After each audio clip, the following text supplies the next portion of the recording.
Your blood comes from dukes. Then great houses. What we do for the benefit of all. You are not prepared for what is to come.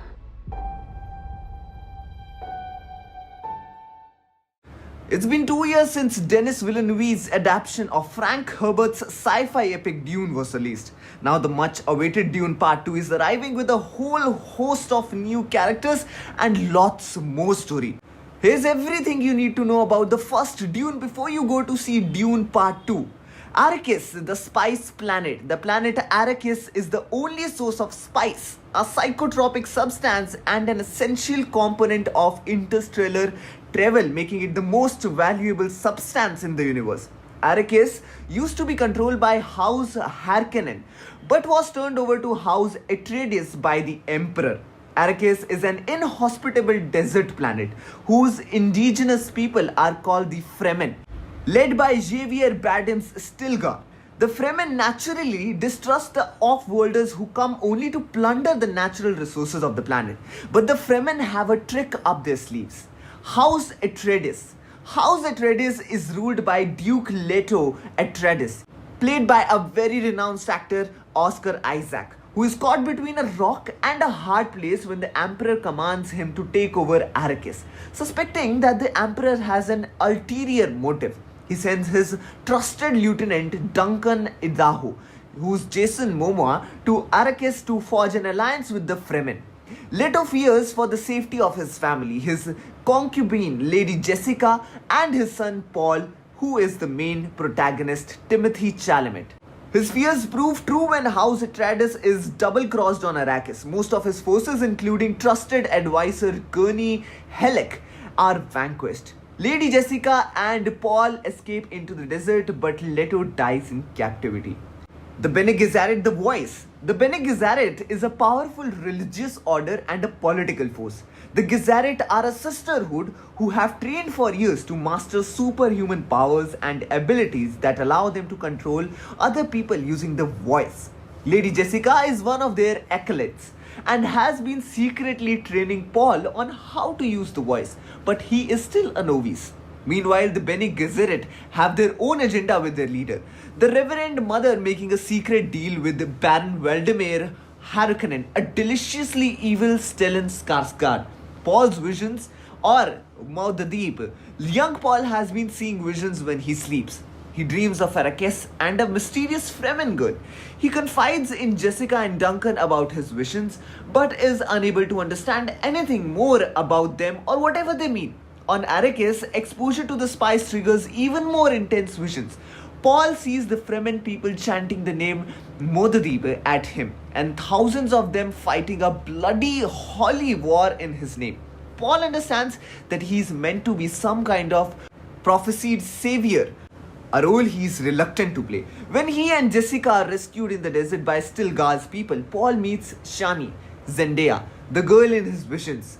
Now, desert power or the sandworms. When it comes to Arrakis, Duke Leto Atreides keeps talking about harnessing desert power. It's never really explained what desert power means, but it can refer to a number of things. Firstly, the conventional understanding of combat relies heavily on the powered body shield, which is useless in Arrakis. The Fremen have developed a fighting style which does not need a shield. Even the fiercest Atreides warrior, Idaho, says he almost died fighting a Fremen warrior. Desert power could also refer to the way in which the Fremen have developed tools to survive in desert, like still suits which preserve body moisture, recycle it and feed it back to the wearer, allowing the wearer to survive for weeks in open desert. But it's most unlikely that desert power alludes to the relationship of the Fremen with the sandworms. Think the dragons from Game of Thrones, only much bigger. At the ends of first Dune, Paul sees a Fremen riding a sandworm, and you can be sure to see a lot more of them in Dune Part 2.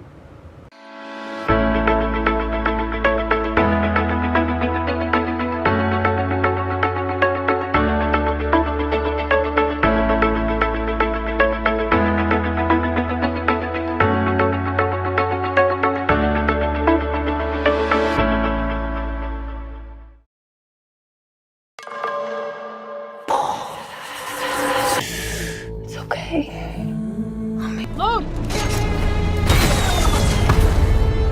Your blood comes from dukes. Then great houses. What we do for the benefit of all.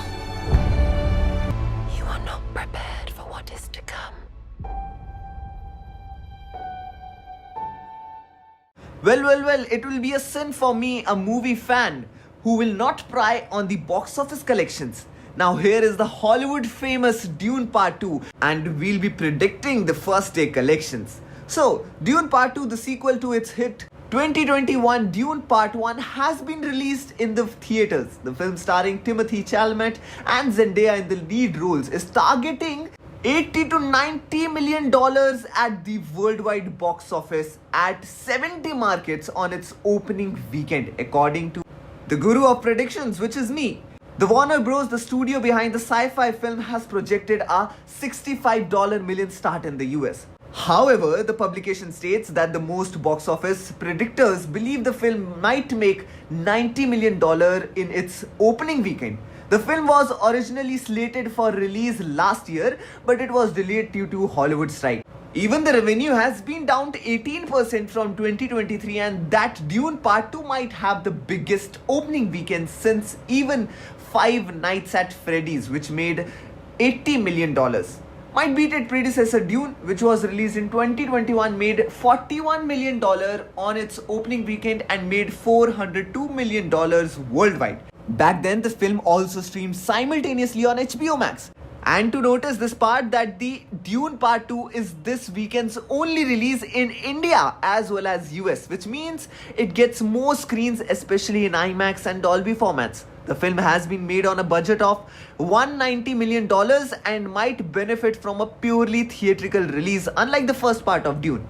Well, about Dune Part 2. Dune Part 2 is based on the second half of Frank Herbert's book set in fictional desert planet of Arrakis.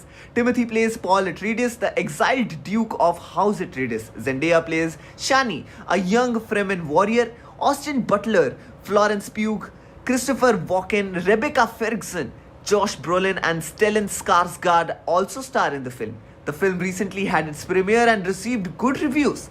Denis stated that he's also interested in making a third Dune film based on Dune Messiah, the second book in the series. Also, if you wish to know the review of this movie, we'll put down the link in the description box. Please check it out. It's breathtaking. If you dive in, you can't reach the bottom.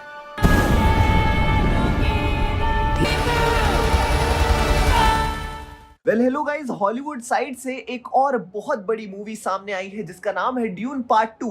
अब इसकी movie review के बारे में बात करें तो dune part 2 की IMDb के ऊपर फिलहाल प्रेजेंट रेटिंग है 10 on 10, 9.9 भी नहीं, 10 on 10, समझ रहे हो? Nice. वैसे IMDb की रेटिंग तो ऊपर नीचे हो सकती है, जैसे जैसे रेटिंग बढ़ेगी ड्यून पार्ट 2 को देखने के लिए ऑडियंस पागल हो जाएगी। खैर, इसका पागलपन अभी भी कम नहीं है। 2 घंटे 45 मिनट लंबी ड्यून पार्ट 2 2021 में आई पार्ट 1 का न्यू पार्ट है। आउटस्टैंडिंग मूवी थी, उसने आंखों की थेरेपी दे दी।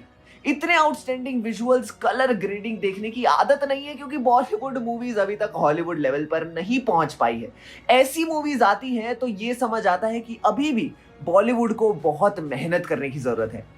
ऐसे ही फिल्म 6 ऑस्कर्स तो नहीं जीती थी, वैसे ही सिनेमेटोग्राफी, साउंड एडिटिंग, म्यूजिक सब में ऑलमोस्ट ड्यून पार्ट 2 कम से कम 10 ऑस्कर जीतेगी। इतने कुछ विजुअल काफी टाइम बाद देखने को मिले हैं। लेकिन हाँ, अगर आपको पार्ट 2 देखना है तो आपको पार्ट 1 देखना बहुत ज्यादा कंपलसरी है। सिर्फ देखना कंपलसरी नहीं है, आपको पार्ट 1 समझ में आना चाहिए, क्योंकि पार्ट 2 के अंदर मूवी में फैमिली पॉलिटिक्स बहुत ज्यादा है और उसके ऊपर बहुत ज्यादा टाइम डेडिकेट किया गया है। एक ड्रॉबैक है इसका कि मूवी बहुत ज्यादा स्लो लगती है। ऐसा कोई भी कैरेक्टर ही नहीं है जो फटाफट डायलॉग बोल दे। सब एकदम फुर्सत में स्लो मोशन में डायलॉग्स बोल रहे हैं। अब वो शायद आपके लिए बहुत बढ़िया हो सकता है, आपको मूवी फील करवा सकता है, लेकिन ये चीज animal, Pushpa, RRR, KGF, fast furious देखने वाले फास्ट लोगों को बहुत बोर कर सकती है। अब बात कर लें अगर मूवी के एक्शन की, तो 1-2 सीन्स ऐसे हैं जिससे कि आपकी आत्मा को तृप्ति मिल जाएगी, निर्वाणा प्राप्त हो जाएगा, मोक्ष मिल जाएगा। देखिए, ये वीडियो उन लोगों के लिए भी है जिन्होंने पार्ट 1 नहीं देखा है, तो मैं चीजों को ऐसे बताऊंगा कि आपको कुछ स्पॉइलर भी ना मिले। अब जब हम एक्शंस की बात कर ही रहे थे, तो सबसे पहले जो उस रेगिस्तान के अंदर से जो मॉन्स्टर निकलता है, और उसके ऊपर मतलब ज्यादा स्पॉइलर नहीं देंगे, लेकिन वो सीन बहुत ही ज्यादा रिलेटिव लगा। रिलेटिव लगा दोस्तों, सब एक दूसरे से कनेक्टेड है। इस मूवी के अंदर भी बहुत ही ज्यादा ग्रैंड लेवल पर आपको वाइड एंगल शॉट्स कूट कूट कर भरे मिलेंगे। मूवी की दूसरी सबसे अच्छी बात है कि डिटेलिंग, उस वर्ल्ड बिल्डअप के अंदर किस तरह से पानी की कमी है कि एक एक आंखों में से भी आंसू आ जाए ना तो वो भी पकड़ के पी लेते हैं। दूसरी ओर टेक्नोलॉजी ऐसी है, अगर कोई मर जाए तो उसमें से पानी निचोड़ के निकाल लिया जाता है। वहां का रिलीजन, कैसे इंसान एक दूसरे को भगवान बनाना शुरू कर देते हैं, और ये सारी जो रिलीजन वाली चीजें हैं वो आपके लाइफ में भी रिलेट होती हैं। तो उस वक्त फील होता है कि स्क्रीन प्ले डायरेक्शन कितना स्मार्ट खेल रहे हैं भाई। पानी वाला सीन हमने कल की 2898 AD के टीजर में भी देखा, जिसमें लोग बूंद बूंद को तरस रहे हैं। इन शॉर्ट, मूवी के अंदर ऐसे ऐसे वाइड एंगल सीन्स हैं, ऐसे ऐसे एक्शन सीन्स हैं जो आपकी आंखों को सुकून देंगे। अब एक्शन की बात कर रहे हैं तो कुछ एक्शन सीक्वेंस बहुत ही बढ़िया है, लाजवाब है। लेकिन ऑडियंस एक्सपेक्ट कर रही थी कि एंड में आते आते बाहुबली कंक्लूजन में कैसे एपिक बैटल सीन होता है, लेकिन सच बताऊं तो वो एक्सपेक्टेशन उस लेवल पर पहुंची नहीं। अब इसे आप कह सकते हैं मजा नहीं आया, लेकिन ऐसा ये जनरली डायरेक्टर करते नहीं है, क्योंकि डायरेक्टर की दूसरी मूवीज ब्लेड रनर देखोगे तो उसका एंड पीक पर हुआ था, पर वो मजा ड्यून पार्ट 2 में नहीं आया। मतलब ऐसा था कि एकदम पीक पर गया और फिर ऊपर से नीचे ड्रॉप कर दिया, जैसे कुछ बॉलीवुड स्टार्स का करियर। इसके अलावा अगर बात करें मूवी के बीजीएम की, तो आपको इंटरस्टेलर का बीजीएम पसंद आया तो उसके जैसा ही इस फिल्म में फील होता है। बीजीएम वाइब्रेशंस फील देता है, उसके पीछे द लेजेंड हांस सिमर का हाथ है। मतलब मूवी कानों से आंखों से इस तरह से आपके दिमाग में घुस जाती है, ऐसा फील होगा कि आप खुद ड्यून की दुनिया में पहुंच गए हैं। ये है बीजीएम का जादू। लोगों को एनिमल का बीजीएम अच्छा लगा था, ये उससे 100 गुना अच्छा है। अब किस लेवल का होगा सोच लो। अब मूवी के अंदर एक कैरेक्टर है जिसके बारे में बहुत ज्यादा चर्चा हो रही थी। कुछ अर्ली रिव्यूज में यह सुनने को मिला था कि इसमें हीथ लेजर लेवल की एक्टिंग देखने को मिली है और जोकर का लेवल का विलन है। तो भाई बंदे की आईब्रोज पूरी निकाल दी गई है, मतलब लिटरली टकला है और एकदम खूंखार दिखता है। दिखने में खतरनाक है, लेकिन वो भी सेकंड हाफ में बहुत लेट आता है। इतना कुछ उसका स्क्रीन टाइम नहीं है, लेकिन हीथ लेजर के जोकर वाली परफॉर्मेंस के लेवल के आसपास भी नहीं है। तो अगर आप मूवी देखने जाओ तो एक्सपीरियंस के लिए जाना, और ह्यूमंस और टेक्नोलॉजी मिलकर क्या कर सकते हैं, कैसे बना ड्यून का यूनिवर्स, इसके बारे में हम आपको बताते रहेंगे। तब तक के लिए देखते रहिए हमारे चैनल बॉलीग्राथ studios.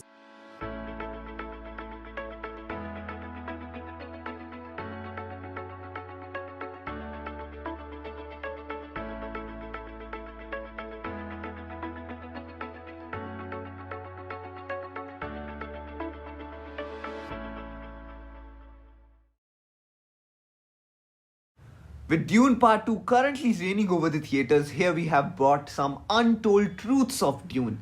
Dune is one of the most important, influential and popular franchises in the history of science fiction. Beginning as a novel in 1965 by Frank Herbert, the Dune universe spans multiple volumes of books, short stories, comics, games, a TV miniseries and a pair of film adaptations, released decades apart. At its heart, it's a deep space saga set thousands of years into future in which multiple powerful entities fight to gain control of Arrakis, a desert planet home to the powerful superpower-giving spice called melange. Here's a look into the vast world of Dune. Watch out for Shai Hulud, or sandworms. So guys, where did the inspiration come from? The original Dune novel was inspired by the Oregon Dunes. Between the coastal town of Florence, Oregon and the Pacific Ocean are the Oregon Dunes. Massive sand hills that in the 1950s the US Department of Agriculture discovered were actually moving. They attempted to use certain breeds of grasses to stabilize and calm the dunes before they could continue to grow, move and swallow whole cities, lakes, rivers and highways. As Frank Herbert's letter to his literary agent breathlessly suggested, they eventually could. Having published a few successful science fiction novels already, Herbert traveled to Florence in 1957 to explore this bizarre scientific phenomenon and to write an article. That piece was never completed, but the concepts of precious natural resources and monstrous sand dunes and what may lay within led to Dune. After 5 years of research and writing, Herbert published Dune world and the prophet of Dune in serial form in the magazine Analog Science Fiction magazine from 1963 to 1965. The author then compiled it into a single volume novel, Dune, which was published by technical book publisher Shilton Books in August 1965, after more than 20 other publishers rejected it. The current eye-catchy movie scenes that you are seeing in theaters have their own journey to reach till your eyes. Let's know that as well. It took a long time to make it to the movie theater. Dune was published in 1965, but it didn't hit the big screen until 1984. For almost that entire span of 20 years, efforts were underway to adapt the book. In 1971, Abjack International, best known for The Planet of Apes. This production company acquired the movie rights and offered the director's chair to David Lean, the legendary British filmmaker behind another desert-based movie, Lawrence of Arabia. Lean passed, as did British director Charles Jarrett. Annie of the Thousand Years, directed by was him. While a director was sought out, screenwriters worked on the script and production plans were put into place. But it all fell apart when Abjack head Arthur P. Jacobs died in 1973. Abjack sold the rights to Dune to a group of French investors who hired avant-garde film and theatrical director Alejandro Jodorowsky as director. While he'd only directed 3 full-length films at the point, he definitely had the enthusiasm and ambition necessary to direct Dune. And then some. As detailed in fascinating 2013 documentary, Jodorowsky's Dune, the director planned to make a 14-hour movie with a dream cast including Orson Welles, Mike Jagger and Salvador Dali, with a soundtrack provided by Pink Floyd. To nail down the production design, Jodorowsky consulted such innovative artists as Mobius and H.R. Giger. He also wanted to depict melange the spice as a magical blue sponge and completely change the ending of the novel. When that project died, the rights were sold to producer Dino De Laurentiis, who hired Ridley Scott to direct. He dropped out because, as he relates in Ridley Scott, the making of his movies, he was ready to film the movie immediately, but it was going to take at least 2.5 more years of pre-production. Also, his heart wasn't in it, because his older brother Frank unexpectedly died of cancer while he was working on Dune. Ultimately, the gig went to cult movie icon, Eraserhead Blue Velvet, David Lynch. The first Dune film was one of the biggest and most disastrous productions in history. Dune finally started being committed to film in 1983 and Churubusco Studios in Mexico City. That location was chosen in part because it was adjacent to large swaths of desert that could stand in for the planet Arrakis, and because the Mexican economy was such that it would cost Universal Pictures far less to shoot the movie than it would have cost in the US. In Europe, there was no country with enough stage space and a desert. Producer Raffaele De Laurentiis told the New York Times, in Hollywood, stage rental alone would have cost $20 million shooting in LA. The producer estimates could have bumped the Dune price tag to $75 million. It ultimately cost about $40 million, and filmmakers made sure that every penny counted. To create the intricate worlds of Frank Herbert's novel, one of the biggest film crews of all time was assembled.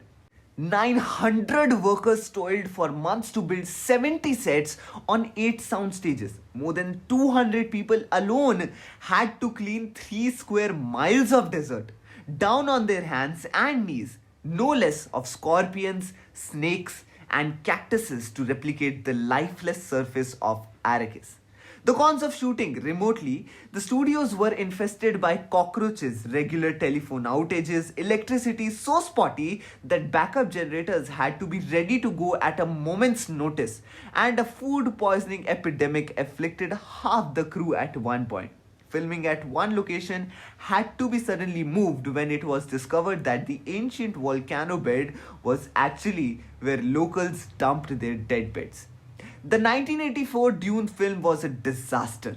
Universal hoped Dune would be the next Star Wars, but while it was certainly a disaster, critics absolutely hated it. Roger Ebert said Dune was a real mess, an incomprehensible, ugly, unstructured, pointless excursion into the murkier realms of one of the most confusing screenplays of all time. It lacked the broad appeal and fun of a more popular sci-fi like Star Wars, and the Universal knew it on some level before the movie was released, distributing hundreds of thousands of vocabulary guides to movie theaters in order to familiarize audiences with the dense world of Dune settings, characters, and words. Unfortunately, the guides didn't help much. It ultimately earned just $30 million at the box office, not even clearing its $40 million budget. As a result, Frank Herbert's other Dune books were never adapted for big screen. Because Dune was a big budget space set epic sci-fi movie, a ton of merchandise flooded stores in 1984. After all, Star Wars had done it not too long before and it earned the franchise millions. However, a lot of that merchandise appealed to kids because Star Wars was a movie with plenty of kids to enjoy. Dune, on the other hand, was decidedly not a kid-friendly movie. It was hardcore science fiction for serious fans only. And moreover, it earned a restrictive PG-13 rating from the MPAA. It seems like a bit of Photoshop trickery, but there's a ton of Dune stuff gathering dust in basements, garages, and forgotten warehouses that kids didn't want or even knew existed. Various manufacturers paid big bucks for the rights to make Dune merchandise such as jigsaw puzzles, paper doll sets, a pop-up book, puffy stickers, bed sheets, party favors, and Viewmaster slides, which came unpackaged with a special edition Dune themed viewing device. Among the strangest Dune products was a series of coloring books which invited kids to add zest to jarring images from the film, such as skin lesion covered Baron Harkonnen and the prone poisoned bodies of Duke Leto Atreides and Peter the Vries. And in 1980s, when action figures were big business, Dune dolls flopped. LJN Toys released toys in the likeness of Paul Atreides, Baron Harkonnen, Fade, Rabam, Stilgar, and Sardkor Warrior, plus a sandworm, while promised figures of Garne Haldak and Lady Jessica never hit stories. It inspired a lot of music though. Dune and its sequels make for a thoughtful, sprawling, imaginative sci-fi epic, and the books were popular in the 60s and 70s, which can mean only one thing: it inspired a lot of progressive rock. In 1977, jazz keyboard David Matthews released Dune inspired by the books. In 1979, experimental German electronic music composer Klaus Schluss released Dune, an album of the music inspired by the novel. That same year, French electronica pioneer Bernard Snaznard released a Dune-themed album called Visions of Dune. Around the time of the film's release, Iron Maiden included the song To Tame a Land on its 1983 album Peace of Mind, having changed the song from its original title of Dune because Herbert wouldn't give permission. In 1999, German metal band Golem released the Dune-themed concept album The Second Move, while two other metal bands have named themselves after the Dune verse, Shai Hulud and Dune. There are other versions of the movie as well. Lynch estimated that his shooting script would translate to a running time of about 3 hours, but once it was filmed, edited, and effects were added in Dune, wound up being well over 4, rightfully seeing that as completely unmarketable. Universal ordered Lynch to cut a bunch of scenes and streamline the plot. Because all of that unused footage, rumors have persisted for more than 30 years that there's a special Lynch curated director's cut. There isn't. Universal has approached by Lynch, but his displeasure and disappointment in the film has kept him from returning to cobble together another version. There is, however, a 3-hour version of Dune with extra scenes added in. Assembled without Lynch's involvement for television broadcast, Lynch was so upset that he demanded his name taken off the credits for this version, replaced with the standard Alan Smith pseudonym for director and fake name Judas Booth for screenwriter, because Universal betrayed him like Judas did to Jesus and killed the movie like John Wilkes Booth did to Abraham Lincoln. David Lynch regrets directing the 1984 Dune. In a career filled with weird, challenging movies, Blue Velvet, The Elephant Man, Eraserhead, and Zero Bona Fide box office hits, Dune is about the only project that writer-director David Lynch says he truly wishes he hadn't made. In fact, he says it even soiled him as an artist. I sold out, so it was a slow dying the death and a terrible experience. He later reflected in his words, I don't know how it happened. I trusted that it would work out, but it was very naive. The wrong move in those days, the maximum length they figured I could have is 2 hours and 17 minutes, and that's what the film is, so they wouldn't lose a screening day. It's money talking and not for the film at all, and so it was like compacted, and it hurt it. It hurt it. Lynch later told Extrovert that he only has himself to blame. I probably shouldn't have done that picture, but I saw tons and tons of possibilities for things I loved, and this was the structure to do them in. There was so much room to create a world. There were some reboots and some failed reboots. Regardless of the film's lackluster performance, the Dune franchise continued to gather more fans with each passing year. The franchise itself also grew with a well-received miniseries airing on the Sci-Fi Channel in 2003, and Herbert's son Brian Herbert writing more best-selling Dune sequel and prequel novels with Kevin J. Anderson. By 2008, Hollywood once again saw Dune as a hot property with a lot of commercial potential. Paramount announced plans for a new version of the first novel and hired Peter Berg, who directed Hancock Battleship, to direct. A year later, Berg dropped out and Pierre Morel, who directed Taken, replaced him, but the studio called the whole thing off in March 2011. Once again, Dune refused to die. In 2016, Legendary Entertainment restarted the project again. Denis Villeneuve, the Oscar-nominated director for Arrival and Blade Runner 2049, signed on to direct a new adaptation of Frank Herbert's original novel from 1965. With a budget reportedly around $200 million, it ranks among the most expensive undertakings in Hollywood history. And that's just the beginning, as the project was planned from start to be split into 2 movies. Dennis की dune part 2 एक Fairlie faithful अडैप्शन है Frank Herbert की dune book का, लेकिन फिर भी movie अडैप्शन में काफ़ी सारे नोटेबल चेंजेस किए गए हैं। साथ ही जब 2021 में ड्यून का पार्ट 1 आया था और उसमें भी ड्यून बुक के काफ़ी सारे सीन्स गायब थे, तब रीडर्स कम्युनिटी थोड़ी खरी हो गई थी, और तब डायरेक्टर ने उनसे ये वादा किया था कि ड्यून के सेकंड पार्ट को नॉवल से काफ़ी क्लोज बनाया जाएगा। लेकिन फिर भी 2024 में आई ड्यून 2 में उन्होंने फिर से काफ़ी चेंजेस किए हैं, लेकिन इसका मतलब ये नहीं है कि नॉवल और मूवी की स्टोरी और कैरेक्टर्स ही बदल दिए गए हैं। इनफैक्ट डायरेक्टर ने ड्यून नॉवल की स्टोरी और कैरेक्टर्स को मूवी अडैप्शन में पूरा का पूरा जस्टिस दिया है, और यही मूवी की खासियत बनी है। लेकिन फिर भी काफ़ी सारे चेंजेस नज़र आ रहे हैं, और उनमें से जो काफ़ी इम्पॉर्टेंट और बड़े चेंजेस हैं वो हम आपको बताने जा रहे हैं। जिनमें सबसे पहले चेंज है बुक में जो टाइम जंप दिखाया गया है उसे रिमूव करना।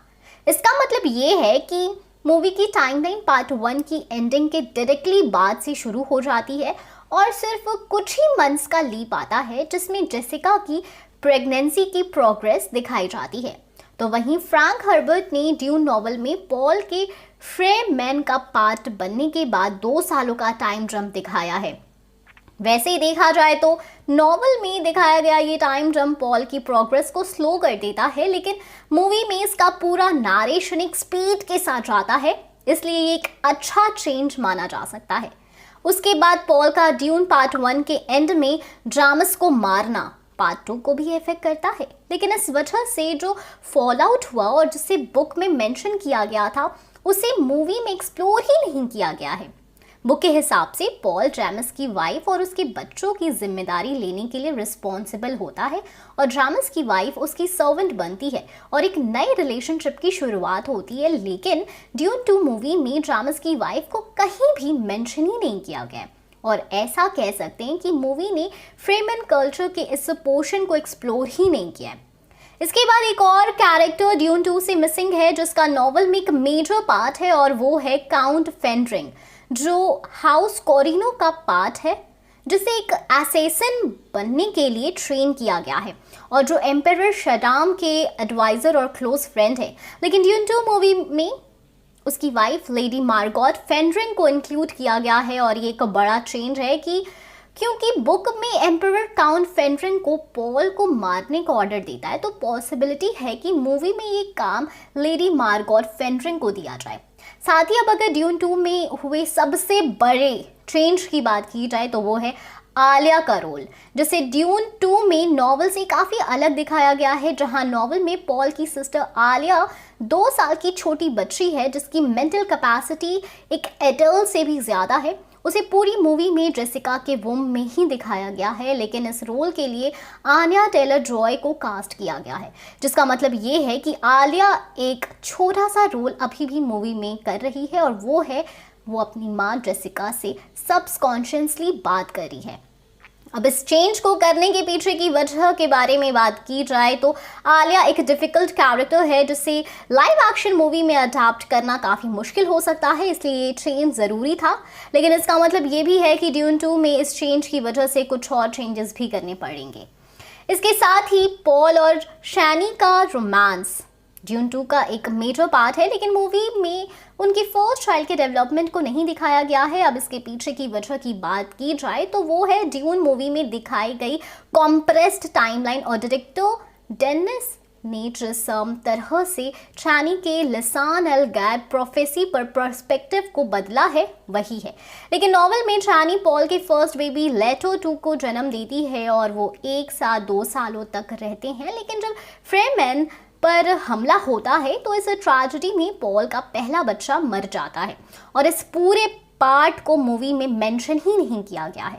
साथ ही इस पर से ही एक बड़ा और चेंज सामने आता है जिसे बुक से पूरा बदल दिया है, और वो है शैनी का लिसान एल गैब प्रोफेसी का हिस्सा बनाना। मूवी में शैनी का जो फ्रेमैन नेम है सिहाया, जिसका मतलब होता है डिजर्ट स्प्रिंग, उसे पूरी तरह से इनकॉर्पोरेट किया गया और इस कैरेक्टर को और ज़्यादा वैल्यूएबल बनाया गया है। पहले भी ये मेंशन किया गया था कि शैनी का कनेक्शन किसी प्रोफेसी के साथ है, और जब पॉल वाटर ऑफ लाइफ पीता है तब उसका कनेक्शन रिवील होता है। जब पॉल कोमा में होता है और उस वक्त जब शैनी रोती है तो उसके आंसू में वाटर ऑफ लाइफ के पार्ट्स होते हैं, जो पॉल पर पड़ते हैं वो उड़ जाता है, और ये पूरा इवेंट इस प्रोफेसी का हिस्सा है, जबकि नॉवल में ऐसा कुछ मेंशन ही नहीं किया गया है। इसके साथ ही ड्यून 2 की एंडिंग में भी काफ़ी नोटेबल चेंजेस किए गए हैं, जो एक और कैरेक्टर की डेथ बताती है, और वो है baron.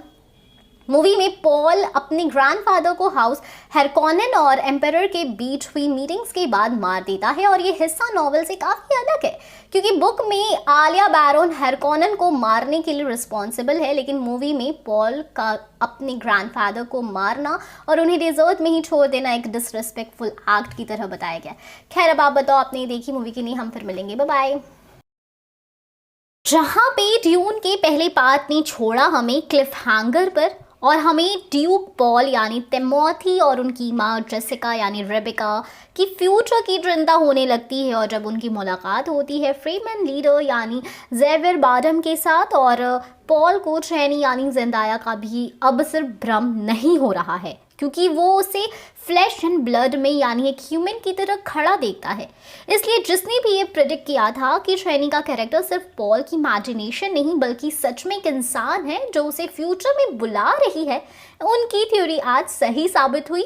So congratulations and celebrations. खैर, इसके साथ ही अगर आपने ड्यून का पहला पार्ट अब तक नहीं देखा है तो ये सही वक्त है कि आप उसे देखें।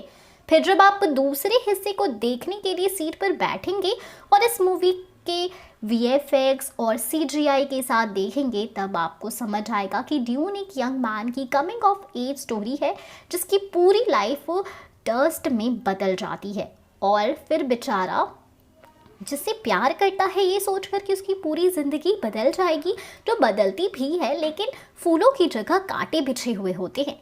इसके साथ ही ड्यून पार्ट 1 ने आपको ये सोचने पर मजबूर किया होगा कि क्या पॉल एक मिजाया है, और अब इस फॉलो मूवी में ये सवाल और भी कॉम्प्लेक्स हो जाता है, और जब हम कई सारे नए कैरेक्टर से मिलते हैं और उनके ट्राइब्स और क्लान्स की कल्चर एंड हिस्ट्री के बारे में जानते हैं।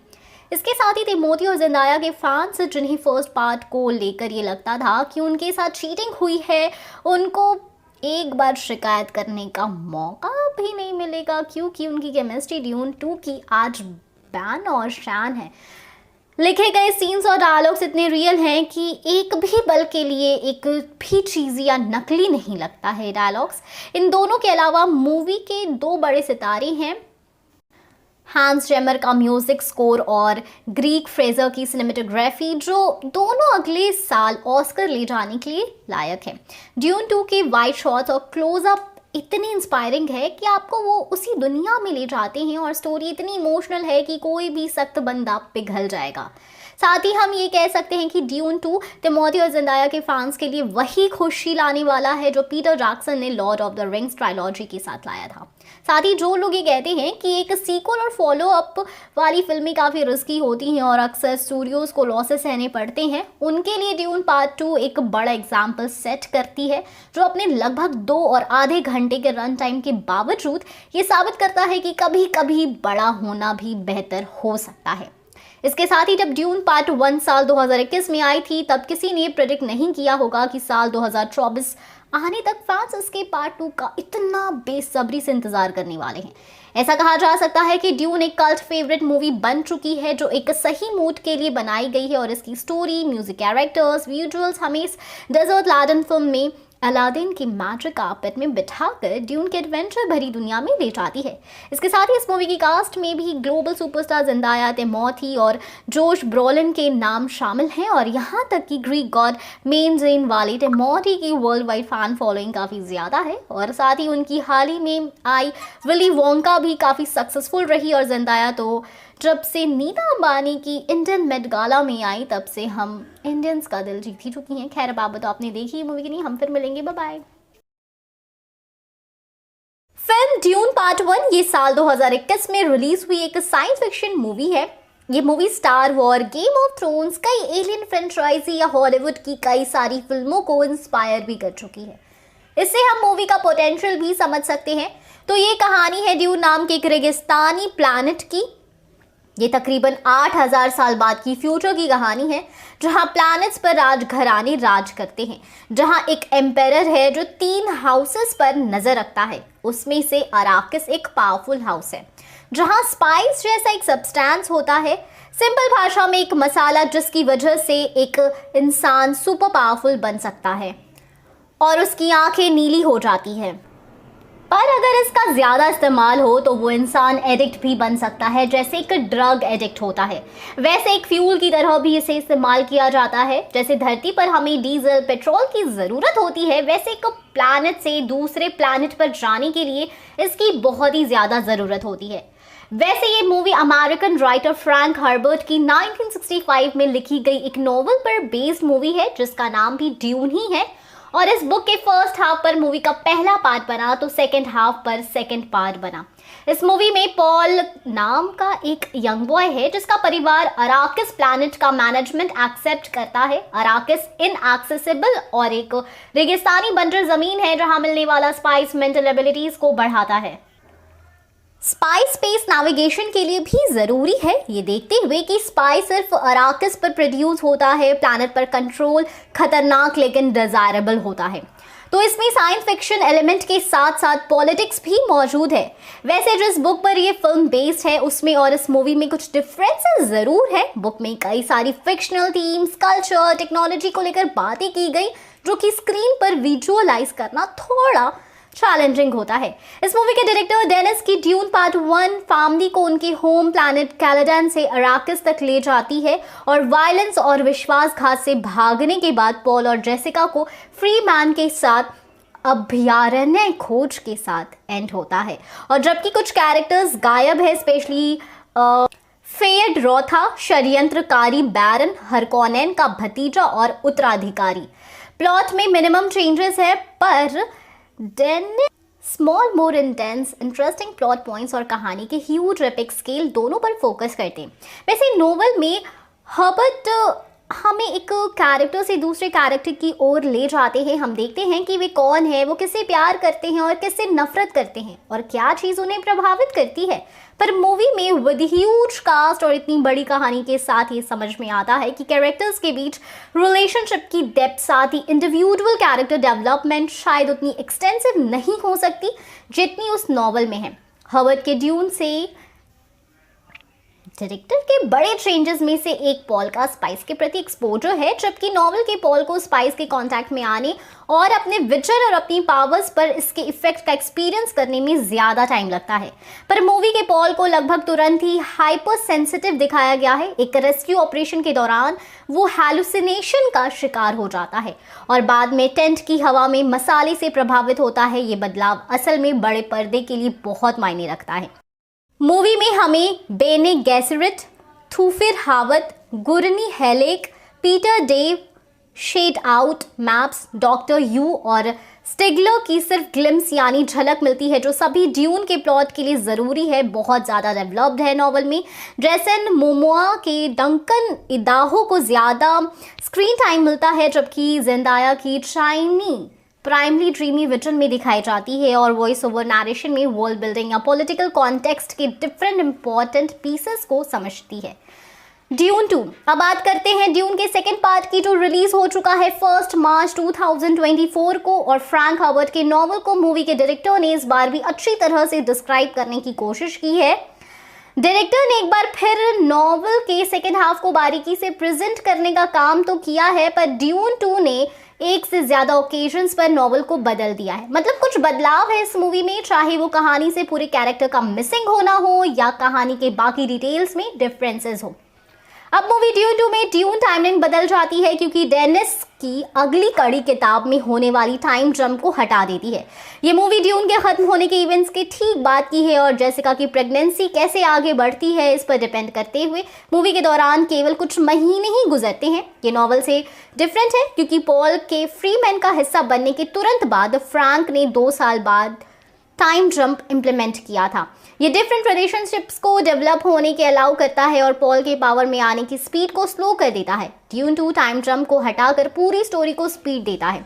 वैसे ड्यून 2 से मिसिंग एक कैरेक्टर है जिसका नॉवल में प्रोमिनेंट रोल था, वो है काउंट फेंड्रिंग। ये हाउस कोरिनो का हिस्सा है, जो ट्रेंड हत्यारे और एडवाइजर को सम्राट शदाम का रिश्तेदार, करीबी दोस्त और सलाहकार बनाता है। जबकि ड्यून 2 में उनकी पत्नी लेडी मॉर्गेट फेंड्रिंग शामिल है, लेकिन वो कहीं भी नहीं मिली। पर नॉवल में एम्परर फेंड्रिंग को पॉल को मारने का ऑर्डर देता है। वैसे ड्यून 2 नॉवल की टाइमलाइन को छोटा कर देता है, इससे होल स्टोरी में और भी बड़े चेंजेस आते हैं। अब इस मूवी में पॉल की बहन आलिया का जन्म नहीं हुआ है, पर नॉवल में आलिया का जन्म उस वक्त हुआ जब पॉल और जेसिका फ्रीमैन के साथ गहरे रेगिस्तान में रह रहे थे। खैर, आपने ये मूवी देखी कि नहीं बताया मैं कमेंट सेक्शन में, फिर मिलेंगे। Bye bye. Dune on the Moon. Unfortunately, the complicated and complex planetary systems of Dune are not real. And unfortunately, there is no melange on Titan, the moon of Saturn. Nevertheless, it's on Titan that Dune has become real. As of 2009, the names of planets from the novels are what are officially used to name planes on that moon. For example, Chusuk Planitia. A bit closer to home, Apollo 15 astronauts who visited the Earth's moon in 1971 identified and spotted a crater they named Dune. Dune is among the first sci-fi award winners. After years of research and writing, Frank Herbert completed 2 short science fiction novels, Dune World and The Prophet of Dune, that were published in serialized form in Analog Science Fact and Fiction, one of the major outlets for genre stories in the mid-20th century. At the time, short stories dominated sci-fi because, according to The Guardian, that's what publishers thought readers wanted. That's probably a big reason why Dune was rejected by more than 20 publishers before it found a champion in Schindler. Dune proved that there was a market not just for long-form science fiction. By the way, it ran well over 400 pages in its first hardback edition in 1965, but high-end science fiction with literary merit. Dune is one of the first modern-day sci-fi epics and was thusly rewarded, capturing the inaugural Nebula Award for Best Novel. Consumers responded in a big way to Dune and its descendants. It's still a consistent seller and is one of the most purchased sci-fi books in history, while sequel Children of Dune went down as the first novel in the genre to become a bestseller in hardback form. Frank Herbert wrote an alternate early Dune novel. Dune existed in several permutations before it finally became the lengthy novel published in 1965. Author Frank Herbert carefully combined two smaller serialized novels, Dune World and The Prophet of Dune, into one, although that all strayed from his first foray into the world of interstellar spirituality and sandworms, a project he called Spice Planet. While sifting through the mountains of documents and notes Herbert left behind after his death in 1986, his son Brian Herbert and his writing partner Kevin J. Anderson discovered and outlined scene descriptions and character notes for this never published alternate iteration of the original Dune. In 2005, Brian Herbert and Anderson, who have kept the Dune literary franchise alive with various books and stories, used Frank Herbert's guide and composed a complete manuscript for Spice Planet. Along with the original short stories written by the duo, the novella was published in the Dune Epiphema collection, The Road to Dune. Reading like both a prequel and offshoot of Frank Herbert's Dune, Spice Planet includes familiar character names and locations and involves the pursuit of a powerful substance called spice, but otherwise consists of a long ago abandoned plot threads. Lots of major actors didn't get cast in Dune. Pre-production on the 1984 Dune, including the months it took writer-director David Lynch to adapt Frank Herbert's novel into a screenplay, took a very long time. And filmmakers wanted to make sure they cast the perfect performers to portray the potentially lucrative franchise's already well-known character. Glenn Close turned down the role of Jessica, believing that the character was a cliche of a helpless woman. Aldo Ray was actually cast as Gurney Halleck and reported to the set, but was soon dismissed and replaced by Patrick Stewart. Kenneth Branagh auditioned for the lead role of Paul Atreides, but lost to the newcomer Kyle MacLachlan.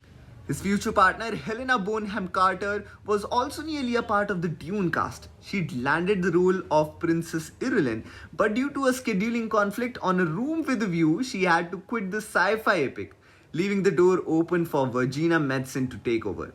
Did you know the belly set is a real instrument? Although Dune is set among sophisticated planets in the distant future, the entertainment option of its residents have a distinctively ancient and rustic sensibility.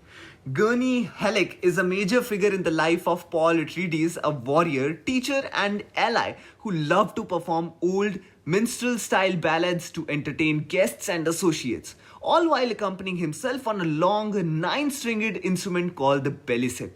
Something of a cross between a guitar and a zither. It provided enough music to help Halleck emphasize his proverbs, scripture readings and lyrics. In the 1984 film version of Dune, Patrick Stewart plays Halleck and the bellyset.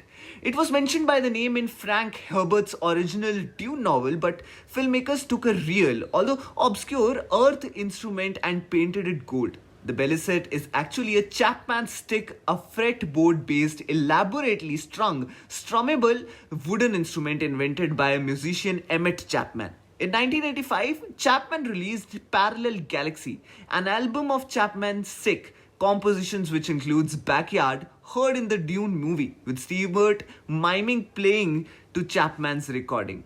At the time that Dune was filmed in the early 1980s, Sean Young was one of the biggest new stars in Hollywood, thanks to prominent roles in the hit comedy Stripes and the sci-fi classic Blade Runner.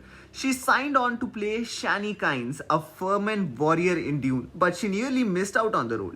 According to the making of Dune, Young's agency set up a meeting in New York City with director David Lynch and producer Rafaela De Laurentiis, but forgot to tell Young about it. On the day it was scheduled, she hopped a flight to California to go meet about another film.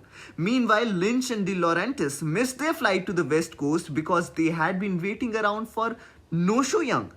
The actor, the director and producer all wound up on the same plane, and De Laurentiis asked a flight attendant if Young, whom she'd never met or seen, was an actor.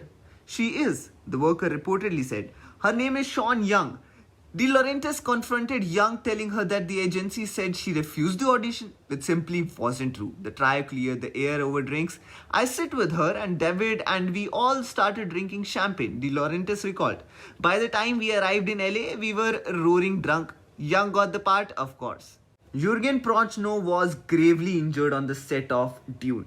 For the role of House Atreides' patriarch Duke Leto Atreides, Dune writer-director David Lynch cast German actor Jürgen Prochnow, the breakout star of the 1981 World War II submarine thriller Das Boot. According to the making of Dune, the last scene Francho had to film was a drug-induced nightmare sequence in which he lays unconscious on a stretcher, while the wicked Baron Harkonnen crudely shoves his finger into a facial wound, expelling spooky green gas. To bring this concept to life, the Dune special effects team created a fake cheek out of rubber and makeup, stuck it to Francho's face, and attached a tube that ran behind the actor's ear and onto the stretcher. Off camera, a tech would pump green smoke into the device that would plume out when Macmillan prodded it. The crew tested the effect on a dummy and Francho before cameras rolled. When it came time to film, Macmillan did what he was supposed to do, sticking his fingers into the wound, and then smoke came out.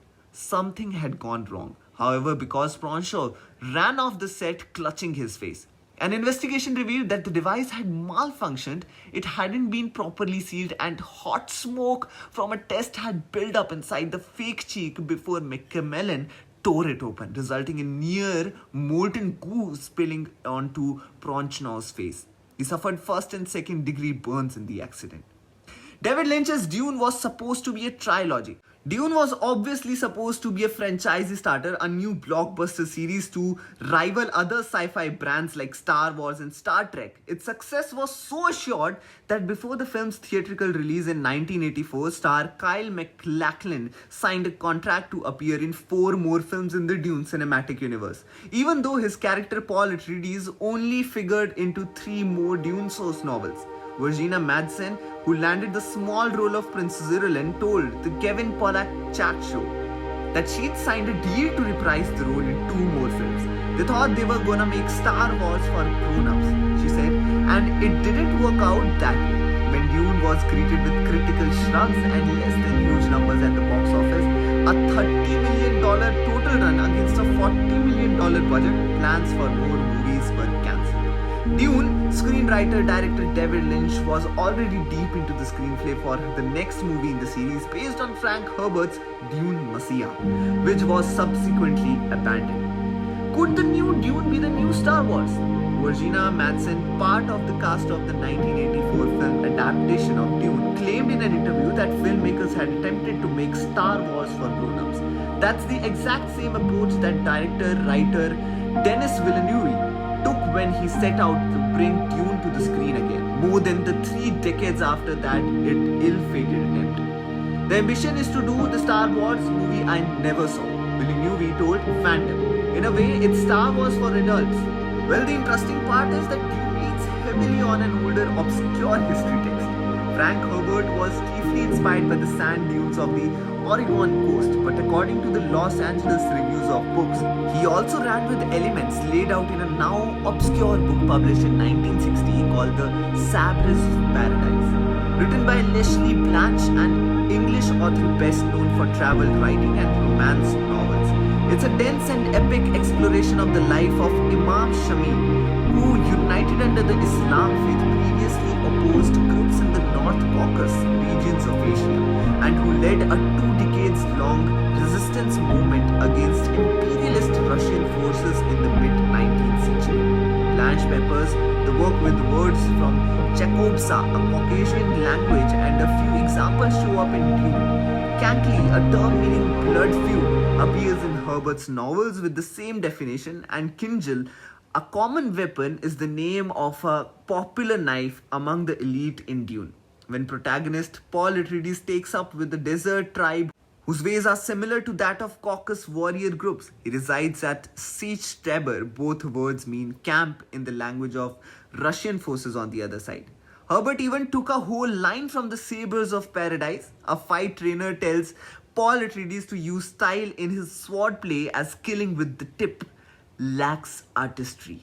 In Blank's work, she wrote that Caucasians believe that to kill with the point lacked artistry. It's okay. Look! Your blood comes from dukes, then great houses. What we do for the benefit of all. You are not prepared for what is to come.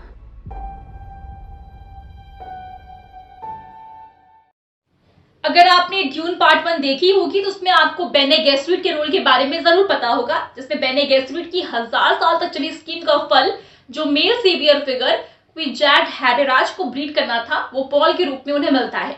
लेकिन twisted बात यह है कि Paul को क्विजैड हैडेराज नहीं बनना था, और उतना ही नहीं, उसे तो पैदा ही नहीं होना था। जी हाँ, और उसके बाद रेवरेंड मदर के कहने पर जेसिका लियो यानी कि पॉल के पिता को वो बता देती है, जिसकी वो काफी सालों से राह देख रहे थे। लेकिन अगर वो बेटी होती तो एक पीढ़ी बाद क्विजैड हैडेराज को जन्म देती, और इसी वजह से बेने गेसरिट का प्लान बुरी तरह से फ्लॉप हो जाता है, और साथ ही उन्हें पॉल के बारे में भी कुछ पता नहीं चल पाता है क्योंकि वो उसे रेस नहीं कर पाती है।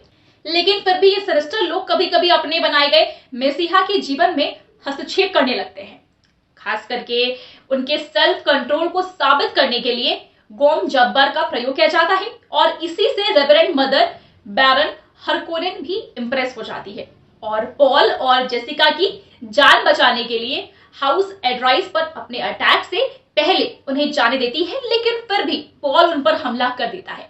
ये तो बात हो गई बेने गेसरिट के ड्यून पार्ट 1 रोल की। लेकिन ड्यून पार्ट 2 में क्या है, तो बिना स्पॉइलर दिए अगर बात की जाए तो बेने गेसरिट डायरेक्टली एंड इनडायरेक्टली इस सीक्वल की नैरेटिव को हर तरह से अफेक्ट करती है। ना सिर्फ पॉल के क्विजैड हैडेराज विजन्स उसके एक्शन और कैरेक्टर आर्क को गाइड करेंगे, लेकिन साथ ही वो फ्रीमैन प्रोफेसी को भी इन्वेंट करने वाले हैं ताकि उनके ट्रूप की लॉयल्टी हमेशा उनके लिए बरकरार रहे।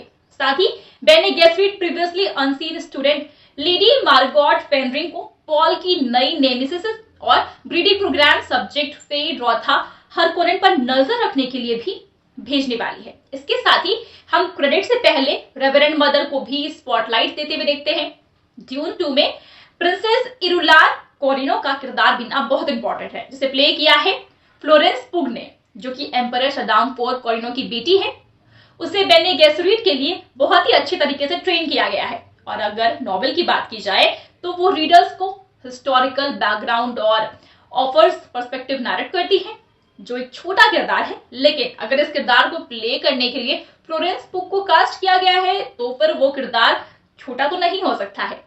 हम कह सकते हैं कि इस कैरेक्टर को एक्सपेंड किया गया है। जी हाँ, साथ ही अगर बेने गेसरिट प्रिंसेस इरुलान के पावर्स की बात की जाए तो उनके पास expanded mental capacity and heightened senses है, जो उनके परसेप्टिव एक नॉर्मल पर्सन से ज्यादा इंपॉर्टेंट बनाता है। साथ ही वो अपनी बॉडी केमिस्ट्री को अपनी इच्छा के अनुसार ऑल्टर कर सकती है, जो सिस्टरहुड में डेवलप की गई एक काफी इंप्रेसिव एबिलिटीज मानी जाती है। साथ ही द बेने गेसरिट एक्सट्रीमली वेल एडुकेटेड होती है और प्रिंसेस इरुलान के पास हिस्ट्री की डीप नॉलेज होती है, डीप अंडरस्टैंडिंग होती है। साथ ही अगर बेने गेसरिट मेंबर्स के ऑर्डर की बात की जाए तो प्रिंसेस इरुलान को एक वीकर एडिशन माना जाता है, लेकिन वो एक एवरेज इंसान से काफी ज्यादा इंटेलिजेंट है और एक डेडली स्पाई बनने के लिए कैपेबल है। साथ ही अगर हम नॉवेल की बात करें तो फिर प्रिंसेस इरुलान का द वॉइस के साथ कोई कनेक्शन नहीं है, लेकिन पॉसिबल है कि ड्यून 2 उन्हें ये एबिलिटी भी प्रोवाइड करे, क्योंकि उनके कैरेक्टर को एक्सपेंड किया जा रहा है। साथ ही दोस्तों, प्रिंसेस इरुलान एक हिस्टोरियन भी है और ड्यून के इवेंट्स को लेकर ना उन्होंने काफी नोटेबल काम किया है। और नॉवेल के हिसाब से उन्होंने अपनी राइटिंग ड्यून मूवी की टाइमलाइन से पहले ही शुरू कर दी थी। और इतना ही नहीं, हर्बर्ट की ड्यून नॉवेल के काफी सारे चैप्टर्स को प्रिंसेस की जर्नल एंट्रीज के साथ इंट्रोड्यूस भी किया गया है, जो काफी वैल्यूएबल मानी जाती है। इसलिए हम ऐसा कह सकते हैं कि ड्यून 2 में उनका रोल स्टोरी के कुछ हिस्सों का नरेशन करने का होगा, या हम उन्हें कुछ इवेंट्स को रीड करते हुए भी देख सकते हैं जो नॉवेल में मेंशन्ड है। साथ ही ड्यून की प्रिंसेस इरुलान अपनी राइटिंग्स के लिए इंफॉर्मेशन कलेक्ट करने के लिए वेल पोजीशन भी है, और उनकी बेने गेसरिट ट्रेनिंग उन्हें एक एक्सपैंडेड मेंटल कैपेसिटी देती है, जिसकी मदद से वो जो सुनती है उससे अच्छे से मेमोराइज कर सकती है। इसके साथ ही प्रिंसेस इरुलान एम्परर शदाम 4 की 5 डॉटर्स में से सबसे बड़ी हैं, और एम्परर की बेटा पाने की डिजायर की वजह से उनकी बेटियों की लाइफ काफी डिफिकल्ट हो गई थी। लेकिन एम्परर की बड़ी बेटी होने की वजह से उनका बचपन अच्छा था और उन्हें पहले से ही अपने फादर के हियर की तरह ट्रीट किया गया था। साथ ही इरुलान और उनके सिस्टर्स को एम्पेरियल कोर्ट की लेडीज बनने के लिए भी ट्रेन किया गया था। जी हाँ, और प्रिंसेस की इसी इम्पोर्टेंस की वजह से बेने गेस्सेरिट ने उन्हें अपने इरादों के लिए ट्रेन किया। साथ ही यहाँ पर ट्विस्ट वाली बात तो ये है दोस्तों की प्रिंसेस की मदर और एम्परर की वाइफ भी बेने गेस्सेरिट की मेंबर थी और उन्हें सिर्फ बेटियां पैदा करने का ही ऑर्डर दिया गया था। साथ ही हम ये कह सकते हैं कि प्रिंसेस इरुलान की लॉयल्टीज को ड्यून 2 में टेस्ट किया जाने वाला है, जिसमें उन्हें अपने पिता के प्रति अपना डिवोशन और बेने गेस्सेरिट की तरफ से दी गई डिमांड्स, इन दोनों को ही बैलेंस करना होगा। और बेने गेस्सेरिट की मेंबर होने की वजह से उन्हें जो भी हायर रैंकिंग मेंबर्स की तरफ से ऑर्डर मिलते हैं उन्हें उसे भी पूरा करना पड़ेगा। और एम्परर के हाउस एडवाइजर्स के साथ चल रहे कॉन्फ्लिक्ट की वजह से एम्पायर की स्टेबिलिटी खतरे में आ जाती है और बेने गेस्सेरिट प्रिंसेस इरुलान को अपने लिए एक सोर्स ऑफ इंफॉर्मेशन और मैनिपुलेशन टूल की तरह इस्तेमाल करती है। और ऐसे में प्रिंसेस इरुलान को ये तय करना होगा कि उनके लिए फादर और उनके सिस्टरहुड में से कौन सबसे ज्यादा इम्पोर्टेंट है। अब इस पर से ये कहा जा सकता है दोस्तों कि फ्लोरेंस पुग का प्रिंसेस इरुलान ये कैरेक्टर ना फिल्म के नरेशन के लिए काफी अहम होने वाला है। और फ्लोरेंस पुग तो जानी ही जाती है ऐसे इम्पोर्टेंट और कॉम्प्लेक्स कैरेक्टर प्ले करने के लिए, इसलिए ये देखना काफी दिलचस्प होने वाला है कि वो अपने इस नए कैरेक्टर को किस तरह से प्ले करती है, किस तरह से निभाती है। तो आपका इस पर क्या कहना है हमें कमेंट्स में जरूर बताएं। साथ ही वीडियो अच्छी लगी हो तो वीडियो को लाइक और शेयर करें।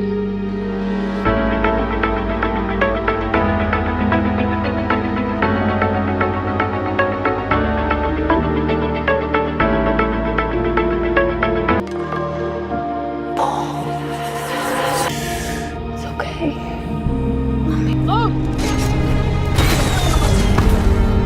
Your blood comes from dukes, then great houses. What we do for the benefit of all. You are not prepared for what is to come.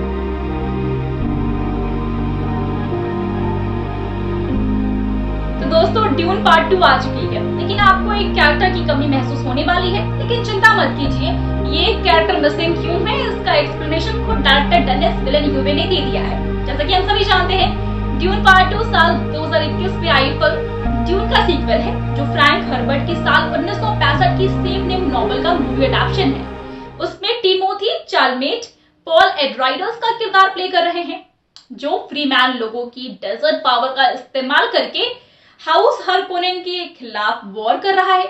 इसके साथ ही ड्यून पार्ट 2 में Zendaya, Rebecca Ferguson, Josh Brolin, Stellan Skarsgard, Dave Bautista और Javier Bardem के character भी वापसी कर रहे हैं। लेकिन पहली फिल्म से एक कैरेक्टर मिसिंग है और वो है तूफीर हवाद का, जिसे प्ले किया था स्टीफन मैककिनले हेंडरसन ने। स्टीफन मैककिनले हेंडरसन को साल 2021 में ड्यून में as Thufir Hawat amended of house Atreides introduce किया गया था। मेंटर्स एक काफी अहम ह्यूमन कंप्यूटर है, एक ऐसा प्रोफेशन जिसे बटलेरियन जिहाद के मशीन्स के क्रिएशन, जिसे ह्यूमन माइंड की इमेज से बनाया गया था, उसे बैन करने के बाद इमर्ज किया गया। तूफीर ने ड्यून में एक माइनर रोल प्ले किया था, जो ड्यूक लेटो एड्राइडर्स का एडवाइजर था। और उनका फर्स्ट पार्ट में कम किरदार होने की पीछे की वजह भी शायद यही थी कि उनको ओरिजिनली पार्ट 2 में ज्यादा फोकस मिलना था, यानी कि ज्यादा कैरेक्टर देने का डिसाइड किया गया था। हालांकि स्टीफन मैककिनले हेंडरसन ने ड्यून पार्ट 2 में एज तूफीर रिटर्न तो किया, लेकिन उनके शूट किए गए जो सीन्स थे ना, वो फाइनल कट में इंक्लूड नहीं किए गए थे।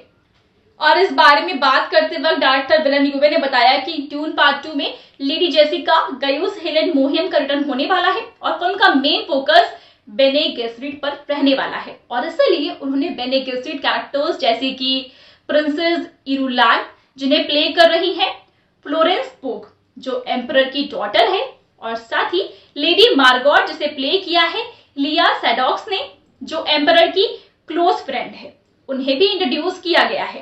दोस्तों साथ ही विलेन्यूवे का मानना है कि बेने गेस्सेरिट पर फोकस करना ड्यून पार्ट 2 के लिए बहुत ही जरूरी है, क्योंकि इसके अडैप्शन के लिए ये काफी अहम था। लेकिन उनकी वजह से तूफी जैसे माइनर कैरेक्टर्स को कट करना भी बहुत जरूरी था। इसके साथ ही अगर बेने गेस्सेरिट क्या है और ये ड्यून पार्ट 2 में क्यों इंपॉर्टेंट है, इस बारे में अगर बात की जाए तो फ्रैंक हर्बर्ट की 1965 नॉवेल ड्यून और डायरेक्टर डेनिस विलेन्यूवे की 2 पार्ट फिल्म अडैप्शन में जैसा बताया गया है, उसके मुताबिक बेने गेस्सेरिट एक रिलीजियस सिस्टरहुड है जिनके ऑर्डर की अगर बात की जाए तो वो 10,000 ईयर्स पुरानी है और ड्यून यूनिवर्स का एक मेजर पॉलिटिकल फोर्स है। और बेने गेस्सेरिट की quasi head Hong Kong Reverend Mother Gaius Helen Mohiam सीधा पादिशाह एम्परर शद्दाम 4 के काफी करीब है और यही आउटसाइड लेवल ऑफ इन्फ्लुएंस की वजह से आउटसाइडर्स बेने गेस्सेरिट को वचस के रूप में लेबल करते हैं और ये बिल्कुल भी अन्याय नहीं है क्योंकि वो पूरी एक सिविलाइजेशन को शेप करती है और खुद को एम्पायर और उसके ग्रेट हाउसेस के हम्बल सर्वेंट्स की तरह प्रेजेंट करती है। दोस्तों इसके साथ ही सिस्टरहुड के मेंबर्स सुपर ह्यूमन फिजिकल और मेंटल एबिलिटीज पोजेस करते हैं और यही बात बेने गेस्सेरिट के सुपर नेचुरल ऑरा सराउंडिंग को और भी ज्यादा बढ़ावा देती है। अगर इन पावर्स की बात की जाए तो ये पावर्स इंक्लूड करती है इनक्रेडिबल मार्शल आर्ट प्रोसेस, दूसरे के लाइज यानी कि झूठ को डिटेक्ट करना और साथ ही द वॉइस जो कि एक तरह का वर्बल कंपल्शन है उसे फॉर्मेशन करना। इसके साथ ही बेने गेस्सेरिट सिस्टर्स का अपनी बॉडीज पर टोटल कंट्रोल होता है। वो खुद की एजिंग प्रोसेस को स्लो कर सकते हैं, जी हाँ, डेडली पॉइजन को प्रोसेस कर सकते हैं और यहाँ तक कि वो जो बच्चा कैरी करती है उनके जेंडर का भी पता लगा सकते हैं। उनका साथ ही रेवरेंड मदर्स की बात की जाए तो फिर उनके पास एडिशनल गिफ्ट्स होती हैं जैसे कि अदर मेमोरी यानी कि ऐसी एबिलिटी जिससे कि वो अपनी फीमेल एंसेस्टर्स के माइंड से कनेक्ट हो सकती है। अब इन एबिलिटीज को फिल्म में किस तरह से दिखाया गया है, किस तरह से अडैप्ट किया जाता है, ये देखना काफी दिलचस्प होने वाला है। तो आपका इन सब पर क्या कहना है? इन कास्ट और कैरेक्टर्स के बारे में आप क्या सोचते हैं? हमें कमेंट्स में जरूर बताएं। साथ ही वीडियो अच्छी लगी हो तो वीडियो को लाइक और शेयर करें।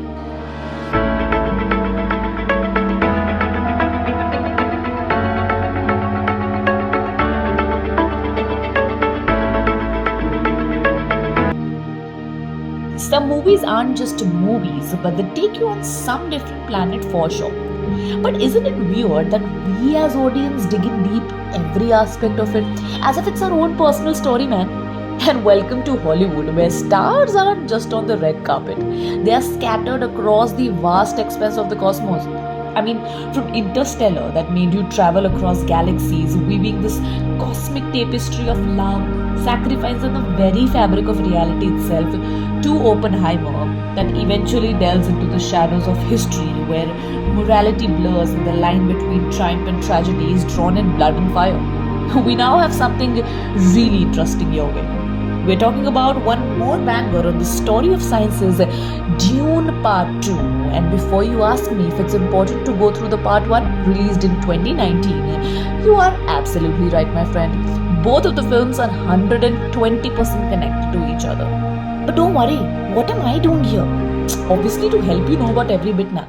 I'm going to give you a brief introduction about the Part 1 so that it's quite an easy job for you to relate with the second. The story is quite similar to the Tamil industry banger Bahubali that was all about the revenge taken in the name of his father for justice to the king's crown. Dune Part 1 displays an intra-family dispute where the hero's own family members killed his father and left him unseen in a weird deserted area, which provoked him to take a revenge, for which he made his own army consisting of agitated and helpless people seeking for some kind of revenge. The hero is seen to be their only support for reasons A, for being a mind reader whenever and wherever, and B, because he comes up with some magical powers. But all of these seems to be impossible without an extraordinary character, knowingly Sandworm, whose only friendship also could be a boon in a million ways. Now the question arises that being full of motive and so straightforward, what is that crisp twist in the film? Well, it starts with a horrible dream of the hero back then, where he's casted as the reason for the death of 1,000 people, not in the name of independence, but destruction of humankind. But question arises that what's that one thing about it for it being called as one of the best designed film that even movies like Batman or Marvels are challenged? Is its deep knowledge and the execution of past, present, and future in just 2.5 hours. Well, rightly said, intelligent cinema for intelligent people. So make sure you carry your brain along with you. Because of its mega budget, the film guarantees 100% best VFX and visuals in general. So what else is needed, man? The factor that makes this film stand out of the crowd is definitely its involvement in public and family emotions that have worked really strong in connecting the audience. It is also hard to predict the actions of the characters in Dune 2 as it's highly unpredictable in the film. I mean, you can't even cast them good, you can't even cast them bad. They're like all really similar. Well, the best part is that the makers this time have definitely not forced the hero villain angle and has let the movie go as per convenience. In short, the film is a complete banger in terms of storytelling, character casting, and full money time worth, man. I'll definitely rate it a 4.5 out of 5. I mean, could have given it a 5, but the only reason has to be its climax, not apparently perceived as a climax. Well, the film definitely is going to have a part 3, seems clearly from its ending. We wish the film a very all the best, and you guys should just give it a try, man. I mean, I bet you won't regret. Well, that was it with the video. Go watch the movie and comment down here your favorite part of the movie. Till then, sayonara and keep watching Bodyguard Studios. One of the scenes in Dune 2 made people pass out. Best known for playing the titular role in Baz Luhrmann's acclaimed biopic Elvis, Austin Butler is one of the several actors making their franchise debut in Denis Villeneuve's Dune Part 2. He stars as the devious Fade Rotha, a key member of the Harkonnen clan, and in an interview with the Entertainment Weekly, he opened up about how production on the film wasn't for the faint of heart. While Dune Part 2 wasn't Butler's first rodeo with a blockbuster, he found production to be daunting, especially in the desert heat. It was 110 degrees and so hot, Butler said of his scenes in the desert planet of Arrakis, which were filmed in Budapest, Hungary. I had the bald cap on, and it was between two sound stages that were just these grey boxes of 200-foot walls and sand. It became like a microwave. The actor explained before adding that some people on set passed out due to heart stroke, and that was just my first week. Despite how grueling production got because of the weather conditions, Butler looked back on the experience fondly. It really bonds the entire crew, he added. There's something so humbling about being in such an uncomfortable environment. Filming Dune in the desert was a challenge. One of the reasons why first Dune was so successful was the mix of sound stages and real life locations. A decent portion of both films were shot in desert environments, so the films would feel lived in and real. In a chat with the New York Times before the release of the first Dune, director Denis Villeneuve discussed that it was so important for his mental sanity to film in the desert.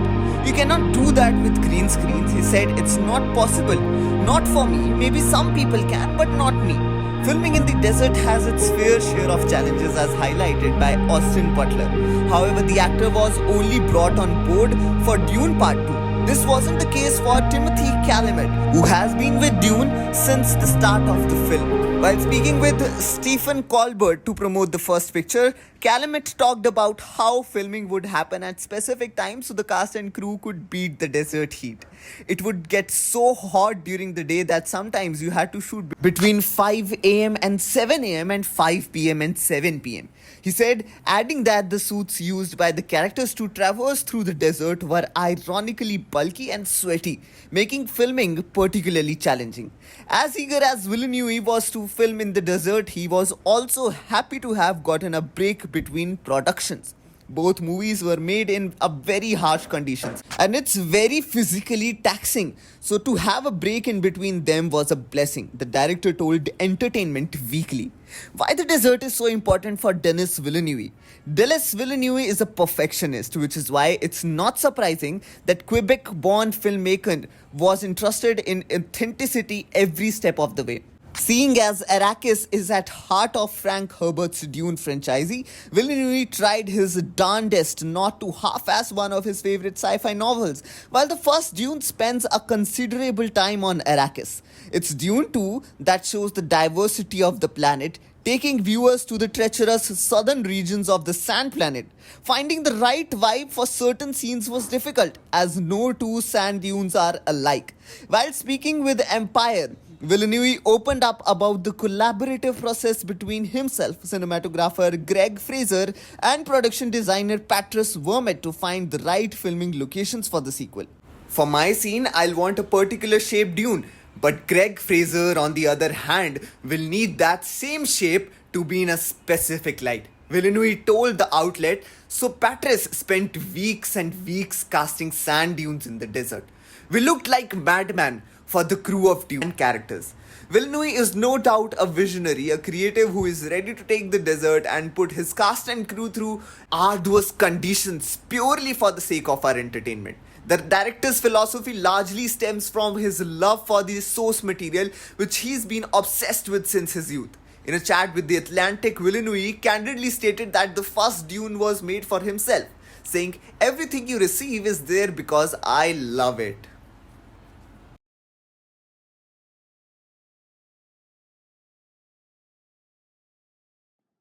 Hollywood मतलब super hero, sci fi और futuristic फिल्मों का भंडार।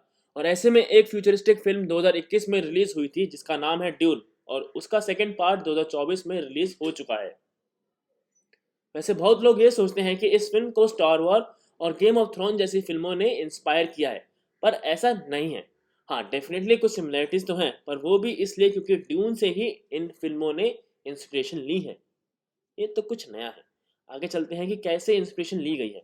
इसलिए हम science fiction और एक fantasy element से भरपूर फिल्म की बात करेंगे जिसमें स्टार वॉर का नाम पहले आता है। डून और स्टार वॉर में कई सारी सिमिलरिटीज हैं, जैसे कि दोनों फिल्में फ्यूचरिस्टिक सेटिंग के साथ मौजूद हैं, लेकिन जबकि स्टार वॉर पूरी गैलेक्सी में फैली हुई है, तो ड्यून की घटनाएं मुख्य रूप से प्लैनेट्स पर बेस्ड हैं, खासकर युद्ध के मैदान अराकिस पर। फिर भी ड्यून के कोरिनो साम्राज्य गैलेक्टिक साम्राज्य की पूरी तरह से ब्रह्मांड में फैला हुआ है।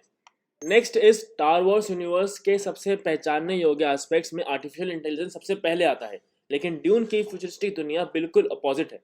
टेक्निकल एडवांस होने के बावजूद ह्यूमैनिटी एआई या सोचने वाली मशीनों के यूज को एक्सेप्ट नहीं करती, यह देखने के बाद भी कि कैसे उनकी जिंदगी पर उनका डोमिनेंस था।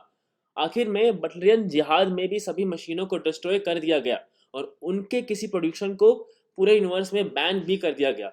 अगर ड्यून में स्पाइस नामक वह मसाला है जिससे कि इंसान को सुपर पावर्स मिलती हैं, जिससे इंसान की आंखें नीली हो जाती हैं, तो स्टार वॉर्स में भी फोर्स है जो फ्यूचर देखने में आपको मदद करती है और इंसान को ऐसा बना देती है कि वो किसका भी फ्यूचर कैसे भी देख सकता है।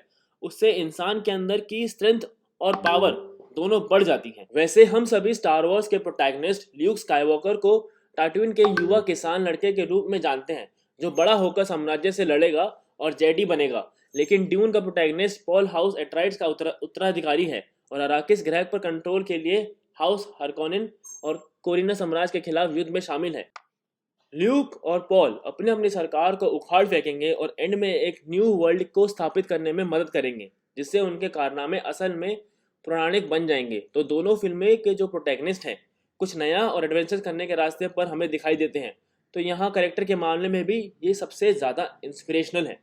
हाँ, ये बात तो सच है कि स्टार वॉर्स एक बेहतर फिल्म है, पर यह जो सिमिलरिटीज़ हैं वो ड्यून के कारण है, जो एक इंस्पिरेशन है। सबसे इम्पोर्टेंट बात तो ये है, 1965 में अमेरिकन राइटर फ्रैंक हर्बर्ट ने लिखी नॉवल ड्यून पर ही फिल्म ड्यून बनी। पर नॉवल में मौजूद चीज़ें बड़े पर्दे पर बड़े लेवल पर प्रेजेंट करना, वह भी ऑडियंस को समझ आए इस तरह से, यह तो बहुत ही चैलेंजिंग टास्क था, जो कि ड्यून के मेकर्स ने कर दिखाया है इसके दोनों पार्ट्स में, और इसे ही स्टार वॉर्स ने फॉलो किया है। तो जो पहला चमत्कार है वो ड्यून ने ही किया है। लेकिन सवाल यह है कि क्या ये सच है कि झूठ है? ड्यून पहले आई थी, स्टार वॉर्स पहले आई थी, किसने किसको फॉलो किया, किसने किससे इंस्पिरेशन लिया? आप हमें कमेंट सेक्शन में बताना मत भूलिएगा। देखना चाहता हूँ कि मेरी ऑडियंस जो है किस तरह से इसको समझती है। दूसरी बात आती है कि दूसरी फिल्म कौन सी है? दूसरी फिल्म है game of thrones. Game of thrones film नहीं, एक वेब सीरीज है। गेम ऑफ थ्रोन्स भी ड्यून से ही इंस्पायर्ड है, जो कि 2011 से लेकर 2019 तक अपनी एक सीरीज बना चुकी है। पहले तो उसकी सिमिलरिटीज देखते हैं। ड्यून और गेम ऑफ थ्रोन्स दोनों में ग्रेट हाउस एक साथ नहीं मिल पाते हैं। ड्यून में हाउस हार्कोनेन का हाउस एट्राइड्स के साथ पुराना झगड़ा है, और हाउस स्टार्क्स और house Lannister game of thrones में इसी को दोहराते नजर आते हैं, बस कैरेक्टर नेम्स अंदाज थोड़ा अलग होता है। हार्कोनेन की तरह हाउस लैनिस्टर इनक्रेडिबली रिच है और पावर से ऑब्सेस्ड है।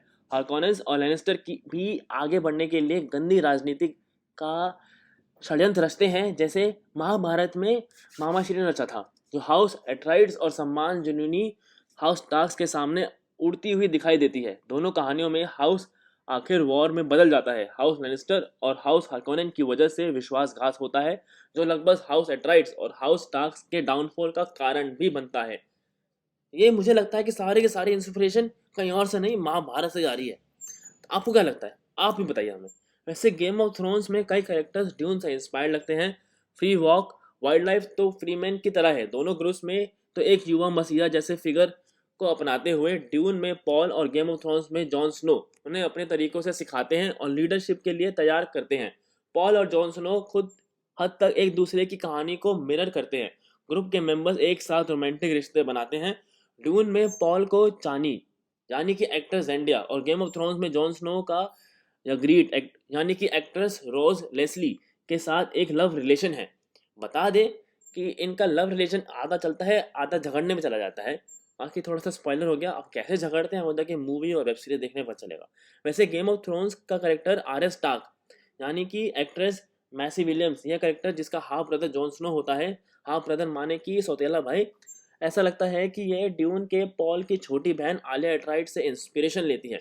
दोनों की बहनें अपने आप में पावरफुल और चाकू चलाने वाली लगती हैं। मतलब यह लड़कियां देखो चाकू चला रही है, ध्यान से आपके जेब भी अपना काट लें। तो यह कुछ सिमिलरिटीज हैं जो कि एक्चुअल में इंस्पिरेशन है, जिसका ओरिजिन तो ड्यून ही है। दूसरी बात यह है कि ड्यून का जो प्लॉट है वो नॉवल बेस्ड होने के बावजूद भी इतना डिफिकल्ट नहीं लगता है समझने में। गेम ऑफ थ्रोन्स भी हमें समझने में आएगी क्योंकि वो थोड़ी सी इससे इंस्पायर्ड है, और उसमें भी कहीं कहीं जगह पर गेम ऑफ थ्रोन्स का प्लॉट कुछ लोगों को डिफिकल्ट तो फॉलो होने में लगा था। खैर, पर हॉलीवुड की दो बड़ी फैंटेसी और साइंस फिक्शन फिल्मों में स्टार वॉर्स और गेम ऑफ थ्रोन्स का नाम शान से लिया जाता है, और उनके सामने अगर हम ड्यून को देखें तो डेफिनेटली वो काफ़ी स्ट्रॉन्ग भी नज़र आती है। अपनी ज़बरदस्त cinematography, plot to plot description, story line, सिर्फ प्लैनेट्स पर फोकस करके ऑडियंस को एक लार्जर देन लाइफ एक्सपीरियंस देना, यह सारे इसके प्लस पॉइंट्स हैं, और इससे डबल एक्सपीरियंस हमें एक सीक्वल्स में नज़र आ सकते हैं। तो पार्ट 3 का इंतज़ार करिए, तब तक कि हम आगे जाके बात करेंगे कि पूरी की पूरी ड्यून, गेम ऑफ थ्रोन्स और बाकी जितनी फिक्शनल मूवीज़ हैं कैसे महाभारत से कनेक्टेड है, और महाभारत से कैसे कनेक्टेड है हम आपको बाद में बताएंगे। अभी आप सबसे लेते हैं अलविदा, tata bye bye, see you next time.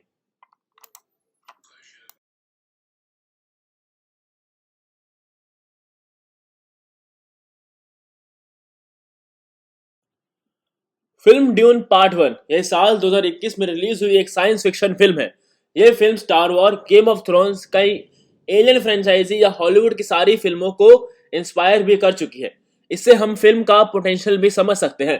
तो ये कहानी है ड्यून नामक एक रेगिस्तान प्लेनेट की।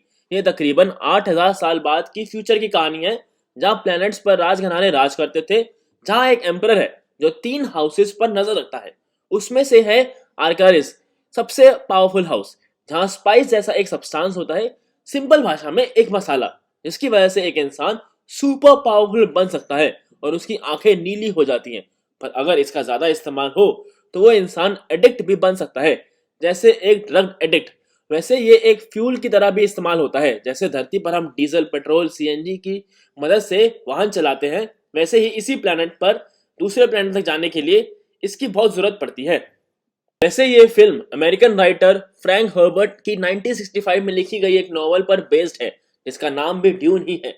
और इस बुक के फर्स्ट हाफ पर फिल्म का पहला पार्ट बना है, तो सेकेंड हाफ सेकेंड पार्ट पर। इस फिल्म में पॉल एट्राइड्स नाम का एक यंग बॉय है, जिसका परिवार अराकिस प्लैनेट का मैनेजमेंट एक्सेप्ट करता है। अराकिस इनएक्सेसिबल और एक रेगिस्तानी बंजर जमीन है, जहां मिलने वाला स्पाइस मेंटल एबिलिटीज को बढ़ाता है। स्पाइस स्पेस नेविगेशन के लिए भी जरूरी है। यह देखते हुए कि स्पाइस सिर्फ अराकिस पर प्रोड्यूस होता है, प्लैनेट पर कंट्रोल खतरनाक लेकिन डिजायरेबल होता है। तो इसे साइंस फिक्शन एलिमेंट के साथ साथ पॉलिटिकल भी मौजूद है। जिस बुक पर यह फिल्म बेस्ड है उसमें और इस फिल्म में कुछ डिफरेंसेस जरूर हैं। बुक में कई सारे फिक्शनल थीम्स, कल्चर, टेक्नोलॉजी को लेकर बातें की गई हैं, जो कि स्क्रीन पर विजुलाइज करना थोड़ा चैलेंजिंग है। इस फिल्म के डायरेक्टर डेनिस विलेन्यूवी की ड्यून पार्ट 1 एट्राइड्स फैमिली को लेकर उनके होम प्लैनेट कैलेडन से अरकारिस तक लेके जाती है, और वायलेंस और विश्वासघात से भागने के बाद पॉल और जेसिका अभ्यारण्य खोजने के साथ एंड होता है। और जबकि कुछ कैरेक्टर्स गायब हैं, स्पेशली फायड्रोथा, षड्यंत्रीकारी बैरन हरोकन और भतीजा और उत्तराधिकारी। प्लॉट में मिनिमम चेंजेस हैं, पर Villeneuve small more intense interesting plot points और कहानी की ह्यूज एपिक स्केल दोनों पर फोकस करते हैं।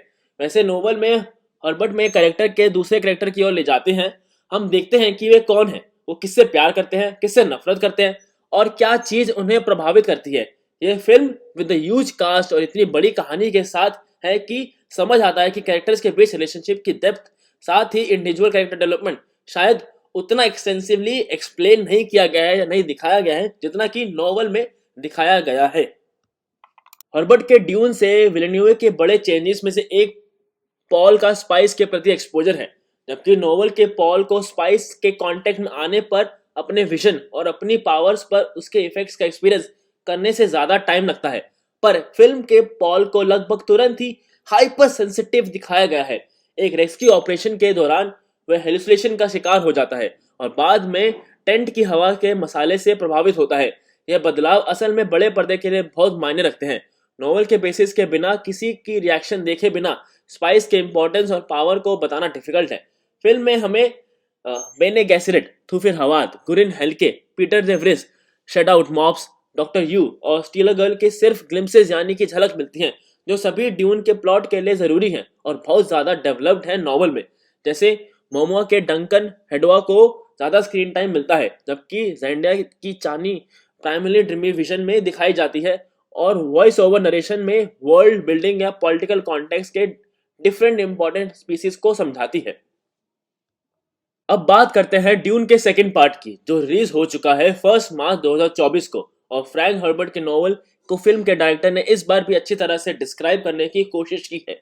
विलेन्यूवे ने एक बार फिर नोवेल के सेकंड हाफ को बारीकी से प्रेजेंट करने का काम तो किया है, पर ड्यून 2 ने एक ऐसा ज्यादा ओकेशन पर नोवेल्स को बदल दिया है। मतलब कुछ बदलाव इस फिल्म में ऐसे हैं जो कि आप नोवेल पढ़ेंगे तो आपको समझ आएगा कि इतना डिफरेंस क्यों है, चाहे वे कहानी से पूरे कैरेक्टर को मिसिंग होना या कहानी के बाकी डिटेल्स को डिफरेंस करने में हो। अब फिल्म ड्यून में ड्यून टाइमलाइन बदल जाती है क्योंकि डेनिस विलेन्यूवे की अगली कड़ी किताब में होने वाली टाइम जंप को हटा देती है।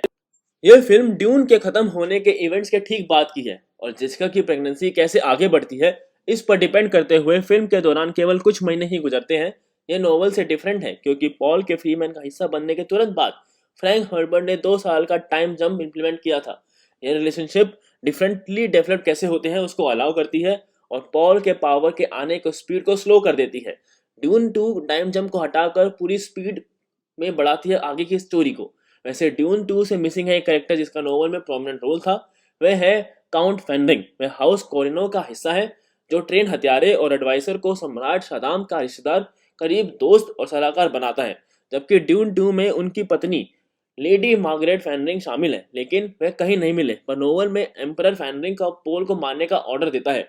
वैसे ड्यून पार्ट 2 नोवेल की टाइमलाइन को छोटा कर देता है, इससे होल स्टोरी में और भी ज्यादा चेंजेस आते हैं। और इस फिल्म में पॉल की बहन आलिया अटराइस का जन्म नहीं हुआ है, पर नोवेल में आलिया का जन्म उस वक्त हुआ है जब पॉल और जेसिका फ्रीमैन के साथ गहरे रेगिस्तान में रह रहे थे। जेसिका प्रेग्नेंट होने पर जीवन का जल लेती है जिससे आलिया गर्भ से बाहर आते ही अपने पूर्वजों की सभी यादों के साथ पूर्व जन्मनी हो जाती है। लेकिन फिल्म ड्यून पार्ट 2 में हम बेबी आलिया को उभरते हुए नहीं देखते हैं और इसके बजाय जेसिका अपनी अजन्मी बेटी से धीमे से बात करती है और एंड में हमें जेसिका के सिर में आलिया की आवाज सुनाई देती है जब वह कहती है, क्या हो रहा है माँ। वैसे पोल की लव इंटरेस्ट चानी के रूप में एक्टर जेंडाया के एक्सीलेंट कैरेक्टर के बारे में बात करते हुए कहा जाता है कि उस कैरेक्टर से थोड़ा बदला हुआ है जो नोवेल में है। पूरे ड्यून पार्ट 2 में ये चानी क्लियर कर देती है कि वह लिसन अल गैब की भविष्यवाणी को एक बुरी चीज के रूप में देखती है और फ्रीमैन को और अधिक गुलाम बनाने का एक तरीका है। वैसे नोवेल में चानी पॉल के सपोर्ट में खड़ी है और हर चीज का सपोर्ट करती है, चाहे वो पॉलिटिकल पार्टी से चीजों के लिए राजकुमारी यूनानी से शादी करने का फैसला क्यों ना हो। फिल्म में चानी फिल्म का आधा हिस्सा पॉल के प्यार में डूब कर बिताती है और आधा हिस्सा उससे पूरी तरह से नाराज होकर बिताती है। यहाँ एक चेंज है यह कि डॉन पार्ट 2 में वो प्रेग्नेंट नहीं होती अपने और पॉल के पहले बच्चे के साथ, पर नोवेल में उसका और पॉल का एक बेटा है जो कि हमले के दौरान मारा जाता है।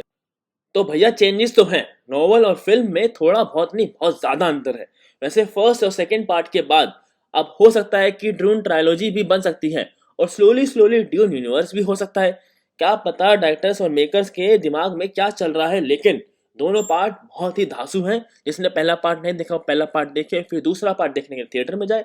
जिसने पहला पार्ट देख लिया वो थिएटर में जाके मूवी देखे, क्योंकि बहुत धांसू मूवी बनी है। आप सभी का मैं करता हूँ तहे दिल से नमस्कार, शुभ प्रभात, गुड नाइट। अब मैं लेता हूँ आपसे अलविदा और जाऊंगा सोने।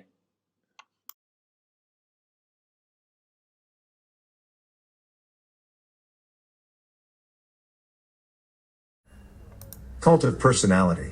Dune, Paul Atreides, also known as Muad'Dib, develops a messianic persona among the Freemen, the native inhabitants of Arrakis. Through his leadership and strategic prowess, Paul becomes a figure of reverence and devotion, fulfilling ancient prophecies and leading his followers to victory. Saddam Hussein cultivated a cult of personality around himself, presenting himself as a strong and benevolent leader who was destined to lead Iraq to greatness. His image was omnipresent in Iraqi society, with portraits, statues, and murals depicting him as a heroic figure. Authoritarian Rule.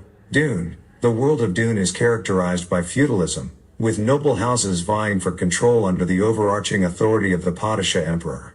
Paul Atreides, upon seizing power, establishes himself as the ruler of Arrakis and later ascends to the position of emperor, wielding absolute authority over the known universe. Saddam Hussein ruled Iraq with an iron fist, employing a combination of secret police, propaganda, and repression to maintain control over his subjects. Dissent was met with swift and brutal punishment, and Saddam's regime was characterized by widespread human rights abuses and political oppression. Utilization of fear and intimidation. Dune. Paul Atreides recognizes the power of fear as a tool of control and manipulation. He employs tactics such as the strategic use of the Freemen's reputation as fearsome warriors and the threat of the sandworms to instill fear in his enemies and maintain his authority.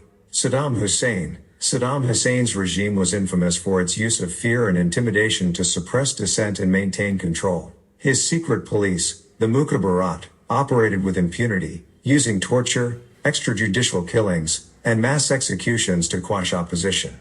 Pursuit of weapons of mass destruction. Dune. In the world of Dune, the spice melange is a highly coveted resource with powerful psychoactive properties. The control of Arrakis and the spice trade is a central element of the political intrigue, with various factions vying for dominance over this valuable commodity. Saddam Hussein's regime was accused of pursuing weapons of mass destruction, including chemical and biological weapons, in violation of international agreements. This pursuit of WMDs became a central justification for the United States-led invasion of Iraq in 2003. Conclusion. In conclusion, while Dune is a work of fiction and Saddam Hussein was a real-life dictator, the parallels between the two are striking.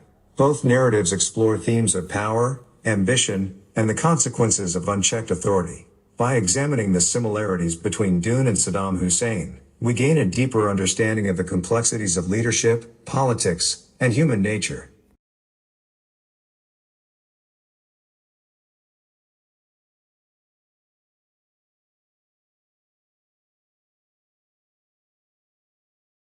In the vast expanse of the literary cosmos, certain works stand as towering monuments, casting their shadows across the landscape of human imagination. Among these luminaries, Frank Herbert's Dune emerges as a beacon of unparalleled brilliance, a monumental work of science fiction that has captured the hearts and minds of readers for generations. With its intricate world building, complex characters, and exploration of timeless themes, Dune transcends the confines of genre fiction to offer a profound meditation on the human condition. Similarly, the Middle East, a region steeped in history, culture, and geopolitical complexity, presents itself as a rich tapestry of diversity, tradition, and resilience. From the ancient civilizations of Mesopotamia to the modern-day metropolises of the Arabian Peninsula, the Middle East encompasses a kaleidoscope of cultures, religions, and political landscapes, each layering upon the other to create a mosaic of complexity and contradiction. In this introductory chapter, we embark on a journey of exploration, an odyssey that seeks to uncover the hidden connections and resonances between Dune and the Middle East. We set the stage for our comprehensive comparative analysis, providing an overview of the purpose and scope of our study and highlighting the significance of delving into the parallels between a seminal work of science fiction and a region with rich historical, cultural, and geopolitical complexities. At its core, our analysis seeks to elucidate the profound parallels between Dune and the Middle East, drawing upon themes of power, politics, religion, culture, and societal dynamics to deepen our understanding of both narratives. By examining the connections between Dune, a work renowned for its visionary scope and profound insights, and the Middle East, a region marked by centuries of struggle, resilience, and transformation, we aim to shed light on the shared motifs, themes, and dynamics that underpin both narratives. Frank Herbert's Dune serves as our guiding star, a monumental work that has left an indelible mark on the literary landscape. With its sprawling narrative, richly imagined universe, and complex characters, Dune challenges readers to confront questions of power, identity, and destiny, offering a mirror through which to explore the depths of the human soul. Similarly, the Middle East beckons us with its rich tapestry of history, culture, and tradition, a region that has served as the cradle of civilization, the crossroads of empires, and the battleground of ideologies. From the ancient cities of Babylon and Jerusalem to the modern-day metropolises of Cairo and Tehran, the Middle East bears witness to the ebb and flow of human history, offering a wealth of insights into the complexities of human society and governance. As we embark on this journey of exploration, we invite readers to join us in unraveling the mysteries of Dune and the Middle East, to peer beyond the veil of fiction and history, and to uncover the timeless truths that lie beneath. Through our analysis, we hope to illuminate the hidden connections and resonances between these two seemingly disparate worlds, offering new perspectives on the human experience and the enduring quest for meaning and understanding. Origins of Dune, a science fiction epic. To understand the genesis of Dune, we must first trace its origins within the vast and varied landscape of science fiction literature. Born out of the fertile imagination of author Frank Herbert, Dune emerged in the tumultuous era of the 1960s, a time of great social upheaval, scientific advancement, and cultural transformation. Drawing inspiration from a diverse array of sources, including ecology, anthropology, and philosophy, Herbert crafted a visionary tale that transcended the conventions of traditional science fiction. At its core, Dune is a story of power, politics, and prophecy, a sweeping epic that spans generations and galaxies. Set in a distant future where humanity has spread across the stars, Dune explores the interplay of religion, technology, and ecology on a desert planet known as Arrakis. Here, amidst the shifting sands and fierce storms, a young nobleman named Paul Atreides embarks on a journey of self-discovery and destiny, ultimately becoming the messianic figure known as Muad'Dib. Sociopolitical landscapes, feudalism and imperialism. Central to the narrative of Dune is its portrayal of feudal society and imperial governance, a complex web of alliances, rivalries, and power struggles that shape the fate of entire civilizations. In the universe of Dune, noble houses vie for control over valuable resources such as spice, the lifeblood of interstellar travel and commerce. At the apex of this hierarchy sits the Padishah Emperor, whose authority is upheld by a feudal system of vassalage and tribute. The feudal society depicted in Dune bears striking parallels to historical and contemporary political structures in the Middle East. From the empires of antiquity to the modern-day monarchies and autocracies, the Middle East has been characterized by a similar system of hierarchical governance, where power is concentrated in the hands of ruling elites and noble families. Like the noble houses of Dune, these ruling elites often engage in intricate political maneuvering and alliances to maintain their grip on power and influence. Power dynamics and societal hierarchies. At the heart of both Dune and the Middle East lies a complex tapestry of power dynamics and societal hierarchies. In Dune,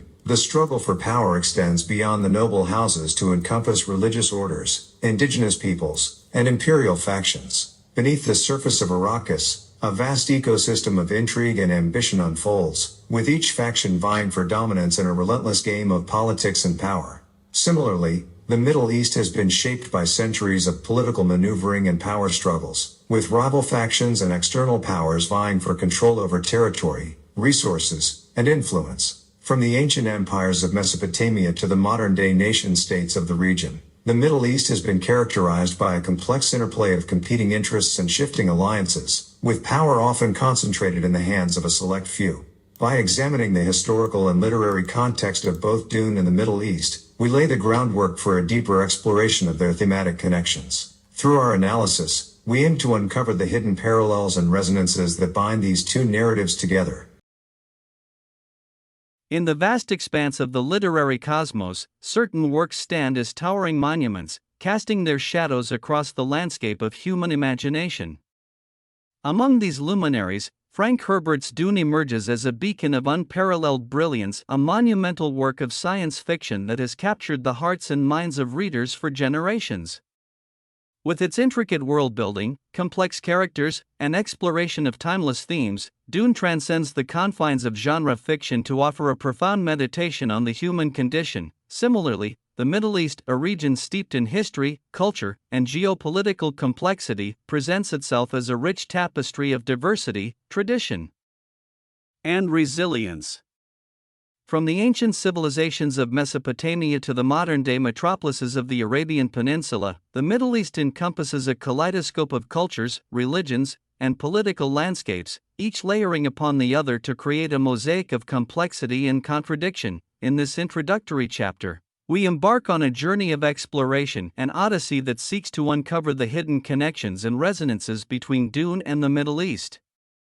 We set the stage for our comprehensive comparative analysis, providing an overview of the purpose and scope of our study and highlighting the significance of delving into the parallels between a seminal work of science fiction and a region with rich historical, cultural, and geopolitical complexities. At its core, our analysis seeks to elucidate the profound parallels between Dune and the Middle East, drawing upon themes of power, politics, religion, culture, and societal dynamics to deepen our understanding of both narratives. By examining the connections between Dune, a work renowned for its visionary scope and profound insights, and the Middle East, a region marked by centuries of struggle, resilience, and transformation, we aim to shed light on the shared motifs, themes, and dynamics that underpin both narratives. Frank Herbert's Dune serves as our guiding star, a monumental work that has left an indelible mark on the literary landscape. With its sprawling narrative, richly imagined universe, and complex characters, Dune challenges readers to confront questions of power, identity, and destiny, offering a mirror through which to explore the depths of the human soul. Similarly, the Middle East beckons us with its rich tapestry of history, culture, and tradition, a region that has served as the cradle of civilization, the crossroads of empires, and the battleground of ideologies.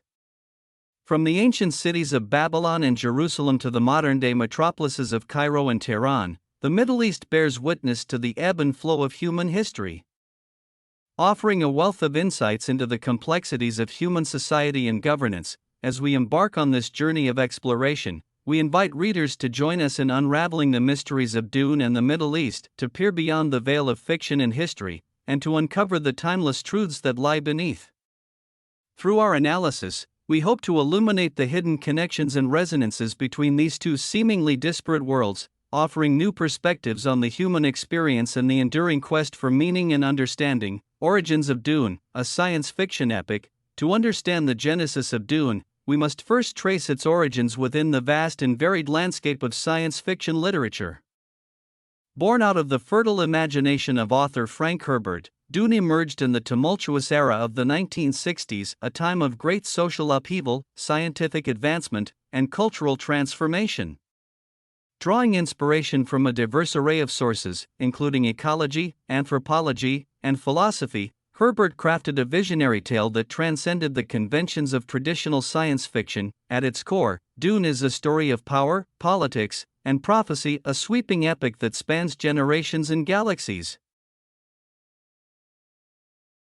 At its core, Dune is a story of power, politics, and prophecy, a sweeping epic that spans generations and galaxies.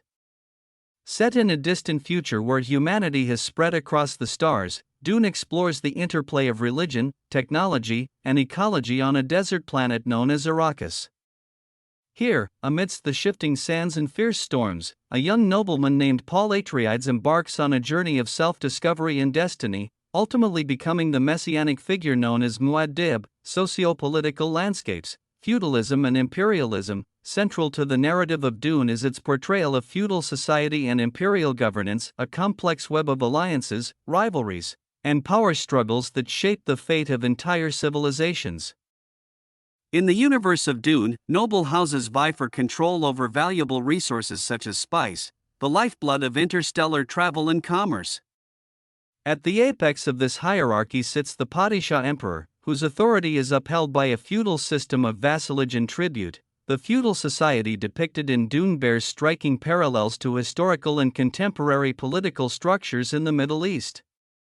From the empires of antiquity to the modern-day monarchies and autocracies, the Middle East has been characterized by a similar system of hierarchical governance, where power is concentrated in the hands of ruling elites and noble families.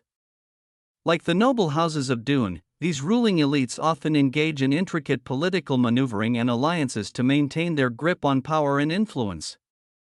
Power dynamics and societal hierarchies. At the heart of both Dune and the Middle East lies a complex tapestry of power dynamics and societal hierarchies. In Dune, the struggle for power extends beyond the noble houses to encompass religious orders, indigenous peoples, and imperial factions.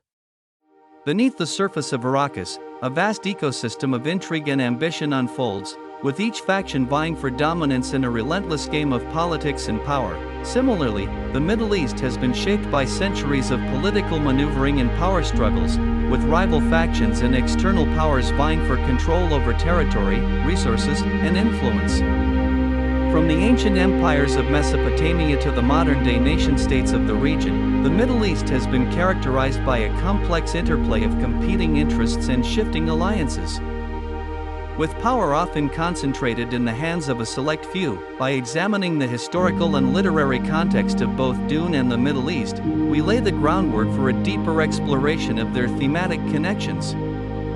Through our analysis, we aim to uncover the hidden parallels and resonances that bind these two narratives together, offering new insights into the complexities of power, politics, and society in both fictional and real-world contexts. Noble houses in Dune, ambition and intrigue. At the heart of Dune's political landscape lies the intricate web of noble houses, each vying for power, influence, and control over valuable resources such as spice.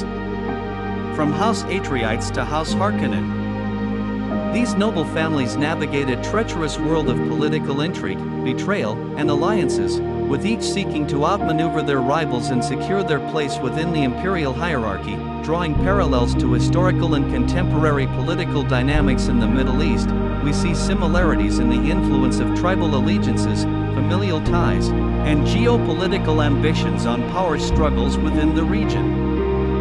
Like the noble houses of Dune, ruling elites in the Middle East often form alliances based on familial connections, tribal affiliations, and strategic interests, with each faction seeking to consolidate its power and expand its sphere of influence. Centralization of power and regional autonomy. In both Dune and the Middle East, the tension between centralized authority and regional autonomy plays a central role in shaping political dynamics and power struggles. In Dune, the Padishah Emperor serves as the ultimate arbiter of power, wielding authority over the noble houses and ensuring their compliance with imperial law. However, beneath the veneer of imperial control lies a complex network of regional power bases, each vying for autonomy and independence from centralized authority. Similarly, in the Middle East, the balance of power between centralized governments and regional actors has long been a source of tension and conflict. From the Ottoman Empire to modern-day nation-states, the region has grappled with the challenge of balancing the demands of centralized governance with the aspirations of regional autonomy and self-determination. Like the noble houses of Dune, regional actors in the Middle East often seek to assert their autonomy and independence from centralized authority, leading to a complex interplay of competing interests and power dynamics. Through our analysis, we aim to illuminate the similarities in power dynamics and political structures between Dune and the Middle East, offering insights into the complexities of governance and authority in both contexts. By examining the quest for power and influence within noble houses in Dune and the political dynamics of the Middle East, we gain a deeper understanding of the enduring challenges and complexities of political governance in both fictional and real-world settings. Religious and cultural elements in Dune. In Dune, religion and culture play pivotal roles in shaping societal norms, values, and identities. Central to the narrative is the influence of the Bene Gesserit Sisterhood, a secretive order of women who wield immense power through their mastery of mind control and genetic manipulation. The Bene Gesserit's manipulation of bloodlines and their role in shaping the destiny of humanity underscore the theme of religious and cultural influence in Dune. Furthermore, the figure of Muad'Dib, a messianic figure prophesied to lead a holy war against the Empire, exemplifies the religious fervor and devotion that permeates the world of Dune. As Paul Atreides embraces his destiny as Muad'Dib, he becomes a symbol of hope and liberation for the oppressed freemen, sparking a religious revolution that reshapes the political landscape of Arrakis and beyond. Parallels to the Middle East's religious and cultural landscape. Drawing parallels to the diverse religious and cultural landscape of the Middle East, we see similarities in the profound influence of Islam, Christianity, Judaism, and other faiths on societal norms and identities. Like the Bene Gesserit in Dune, religious orders and sects in the Middle East often wield significant power and influence, shaping the beliefs and practices of their followers and exerting influence over political and social affairs. Furthermore, the figure of Muad'Dib in Dune bears resemblance to various religious and cultural leaders in the Middle East, whose charismatic leadership and messianic aspirations have inspired movements of resistance and revolution. From the prophets of ancient times to modern-day religious leaders, the Middle East has been shaped by a rich tapestry of religious and cultural influences, each contributing to the region's complex identity and heritage, intersection of religion, culture, and identity. In both Dune and the Middle East, the intersection of religion, culture, and identity serves as a focal point for societal dynamics and power struggles. The clash of religious and cultural values, the quest for identity and belonging, and the tension between tradition and modernity are themes that resonate deeply in both narratives. Through our analysis, we aim to illuminate the parallels between religious and cultural themes in Dune and the Middle East, offering insights into the complexities of identity and belonging in both contexts. By exploring the influence of religion, culture, and identity on societal norms and dynamics, we gain a deeper understanding of the enduring impact of these forces on human society and governance. Colonial oppression and resistance in Dune. At the heart of Dune lies the narrative of colonial oppression and resistance, as the indigenous freeman population of Arrakis struggles against the oppressive rule of the imperial powers. The freemen, marginalized and exploited by the ruling elite, mount a daring rebellion against the forces of imperialism, seeking to reclaim their land and sovereignty. The freemen's resistance against colonial oppression in Dune mirrors the historical and contemporary experiences of indigenous peoples in the Middle East, who have faced centuries of foreign domination and exploitation. From the Ottoman Empire to European colonial powers, external forces have sought to control and exploit the resources of the region. Often at the expense of its indigenous populations. Impact of colonialism on identity and nationalism. In both Dune and the Middle East, colonialism has had a profound impact on identity, nationalism, and political resistance. The imposition of foreign rule and the suppression of indigenous cultures and traditions have fueled feelings of resentment and defiance among colonized populations, leading to the emergence of nationalist movements and calls for independence. In Dune, the freemen's struggle for liberation is intertwined with their quest for identity and self-determination, as they seek to reclaim their cultural heritage and assert their autonomy in the face of colonial oppression. Similarly, in the Middle East, the legacy of colonialism continues to shape the region's identity and politics, as nations grapple with the challenges of forging a unified identity in the aftermath of foreign domination. Role of liberation movements. Both Dune and the Middle East depict the role of liberation movements in challenging colonial oppression and fighting for independence and self-determination. The Freemen's Rebellion against imperial rule in Dune serves as a powerful example of the resilience and determination of oppressed peoples in the face of external domination. Similarly, in the Middle East, nationalist movements and liberation struggles have played a central role in shaping the region's history and politics. From the Arab revolt against Ottoman rule to the struggles for independence from European colonial powers, the Middle East has been a battleground for liberation movements seeking to reclaim their sovereignty and dignity. Through our analysis, we aim to shed light on the parallels between colonial dynamics in Dune and the Middle East, offering insights into the complexities of colonialism and resistance. By exploring the themes of colonial oppression, resistance, and liberation movements, we gain a deeper understanding of the enduring impact of colonialism on identity, nationalism, and political resistance in both fictional and real-world contexts. Gender roles in Dune. In Dune, gender roles play a significant role in shaping societal norms and power dynamics. While women are often portrayed as powerful and influential figures, such as the Bene Gesserit sisterhood in Lady Jessica, they are also subject to patriarchal structures and expectations. In Dune, the feudal society is characterized by hierarchical relationships and power struggles among noble houses, with individuals vying for status and influence within the imperial hierarchy. Similarly, in the Middle East, social structures such as tribal affiliations, familial ties, and patronage networks play a significant role in shaping power dynamics and societal norms. Through our analysis, we aim to illuminate the parallels between gender dynamics and social structures in Dune and the Middle East, offering insights into the complexities of gender and power.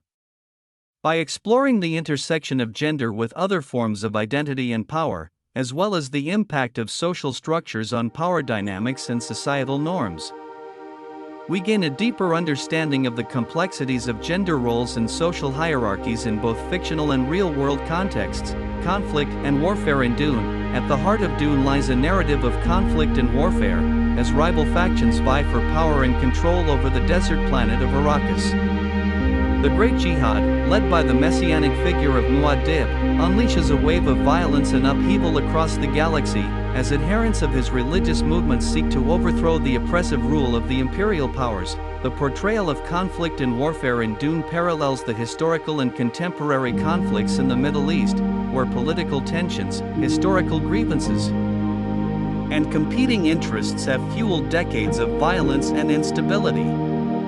From ancient empires to modern-day nation-states, the region has been characterized by a cycle of conflict and war, with each new chapter adding to the complexities of the geopolitical landscape. Quest for peace and diplomacy. Despite the pervasive nature of conflict in both Dune and the Middle East, there are also moments of hope and opportunities for peace-building.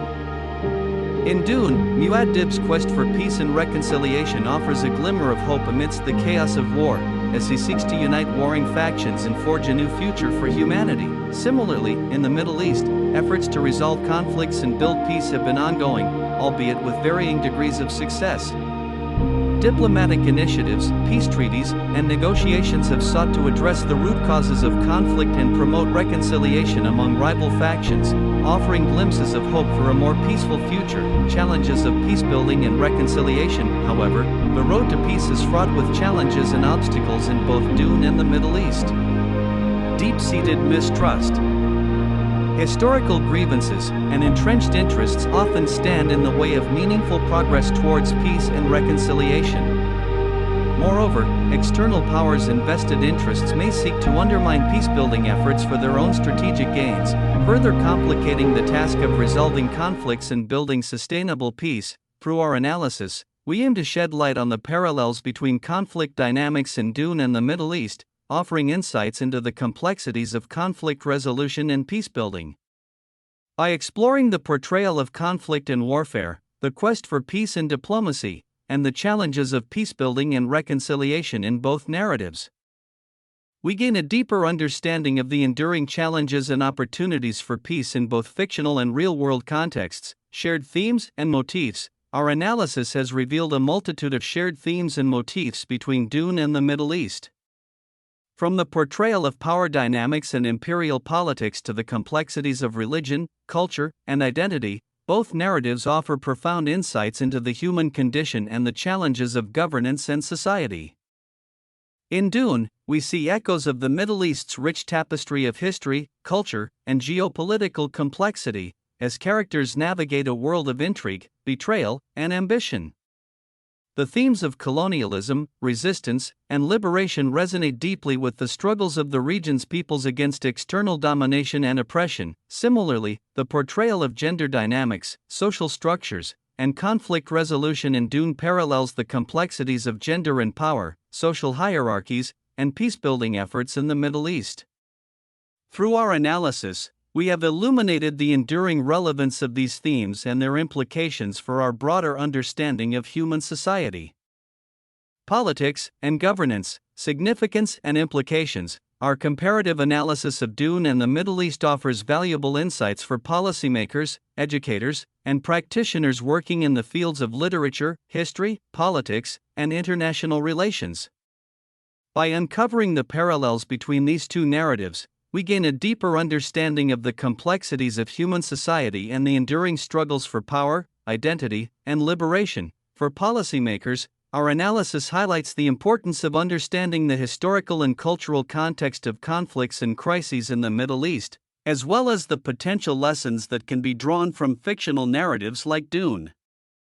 By recognizing the shared themes and dynamics between fiction and reality, policymakers can develop more nuanced and effective strategies for addressing the root causes of conflict and promoting peace and stability in the region. Similarly, educators and scholars can draw upon the insights gained from our analysis to enrich their understanding of literature, history, and politics. NSC.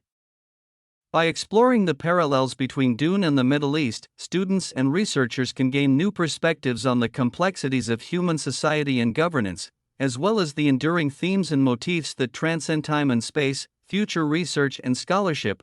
Our comparative analysis opens up new avenues for future research and scholarship, inviting further exploration of the connections between fiction and reality, and the ways in which literature reflects and shapes our understanding of the world.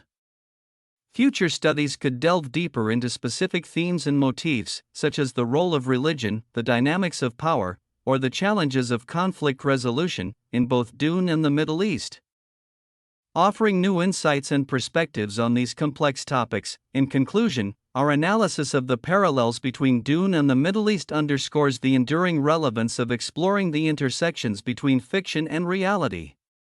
By recognizing the shared themes, motifs, and dynamics between these two narratives, we gain new insights into the complexities of human society and the enduring struggles for power, identity, and liberation. Through continued exploration and dialogue, we can deepen our understanding of the human experience and work towards a more peaceful and just world for all. In the vast expanse of literary and historical landscapes, two entities emerge as focal points of intrigue, power, and complexity: Frank Herbert's science fiction masterpiece, Dune, and the enigmatic political reign of Saddam Hussein, former president of Iraq. Despite existing in disparate realms, one within the realms of fiction, the other entrenched in historical reality, the parallels between these two entities are as striking as they are intricate.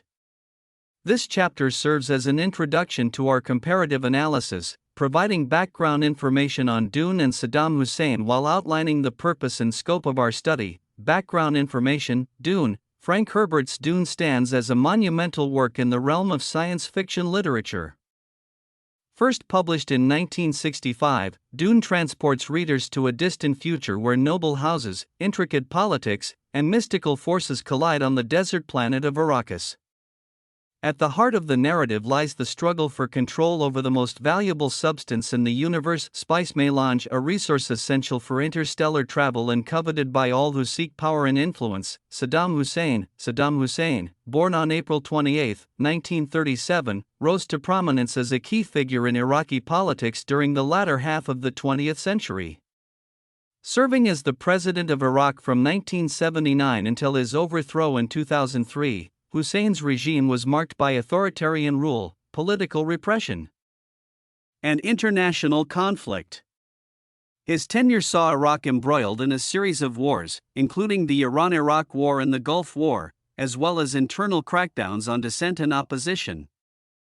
Purpose and scope of the study: the purpose of this comparative analysis is to explore the intricate similarities between Dune and Saddam Hussein's reign, delving into various dimensions of power, authoritarianism, and manipulation that intersect across both narratives. By examining these parallels in depth, we aim to gain a comprehensive understanding of the shared elements between Dune and Saddam Hussein's rule, shedding light on the complexities of governance, leadership, and human nature. Thesis statement: our study seeks to highlight the significance of examining these parallels to deepen our understanding of power dynamics, authoritarian regimes, and the manipulation tactics employed by leaders to maintain control. By drawing connections between the fictional world of Dune and the historical reign of Saddam Hussein, we aim to uncover insights that transcend the boundaries of genre fiction and historical reality, offering valuable perspectives on the enduring themes and complexities of human society. through this comparative analysis, we embark on a journey to unravel the intricate tapestry of power, politics, and manipulation that binds together the fictional universe of Dune and the historical legacy of Saddam Hussein's reign. In doing so, we hope to illuminate the shared elements between these two entities and gain new insights into the complexities of governance, leadership, and human nature. Saddam Hussein's rise to power. Saddam Hussein's ascent to power in Iraq was marked by a series of political maneuvers, internal power struggles, and external conflicts. Born in the village of Al-Ajah near Tikrit in 1937, Hussein rose through the ranks of the Ba'ath Party, a socialist political organization that sought to promote Arab nationalism and socialism in Iraq and the wider Arab world. Following a series of military coups and political purges, Hussein emerged as the de facto leader of Iraq in the late 1970s. In 1979, he officially assumed the presidency, consolidating his grip on power through authoritarian rule, political repression, and the cult of personality surrounding his leadership.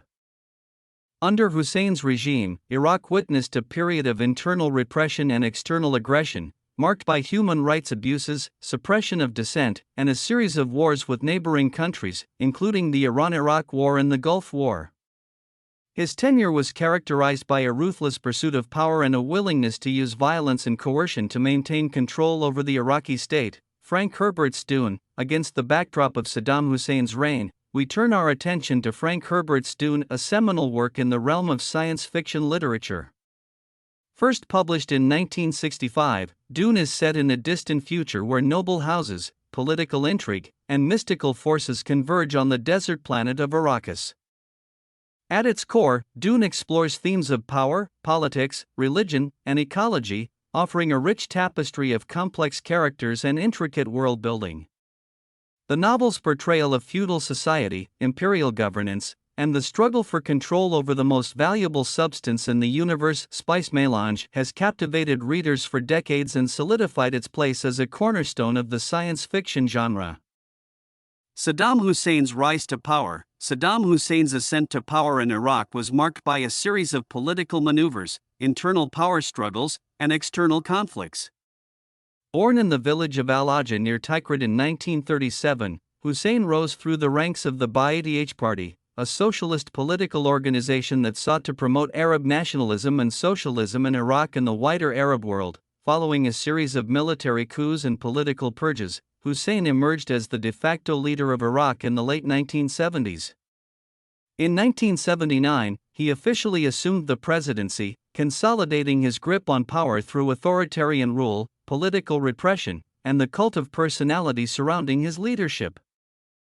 Under Hussein's regime, Iraq witnessed a period of internal repression and external aggression, marked by human rights abuses, suppression of dissent, and a series of wars with neighboring countries, including the Iran-Iraq War and the Gulf War. His tenure was characterized by a ruthless pursuit of power and a willingness to use violence and coercion to maintain control over the Iraqi state. Frank Herbert's Dune. Against the backdrop of Saddam Hussein's reign, we turn our attention to Frank Herbert's Dune, a seminal work in the realm of science fiction literature.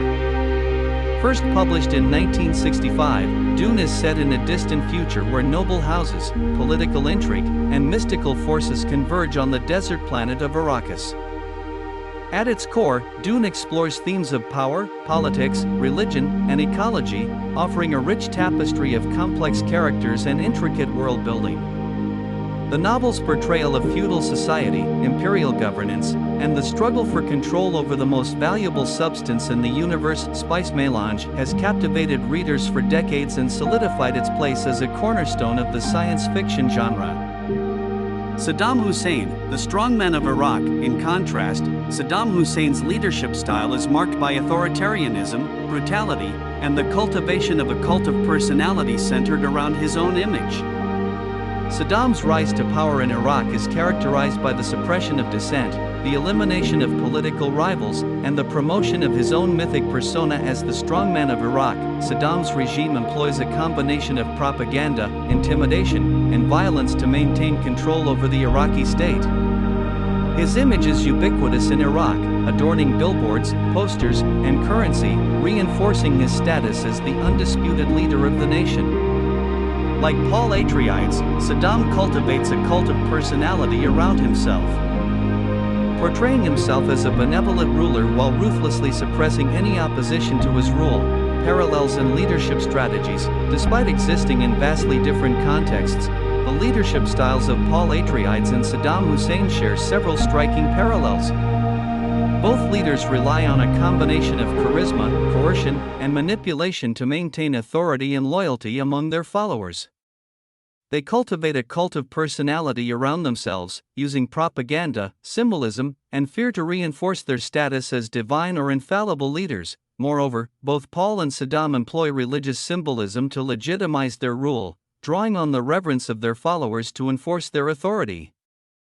They utilize fear and intimidation as tools of control, suppressing dissent and opposition through violence and coercion.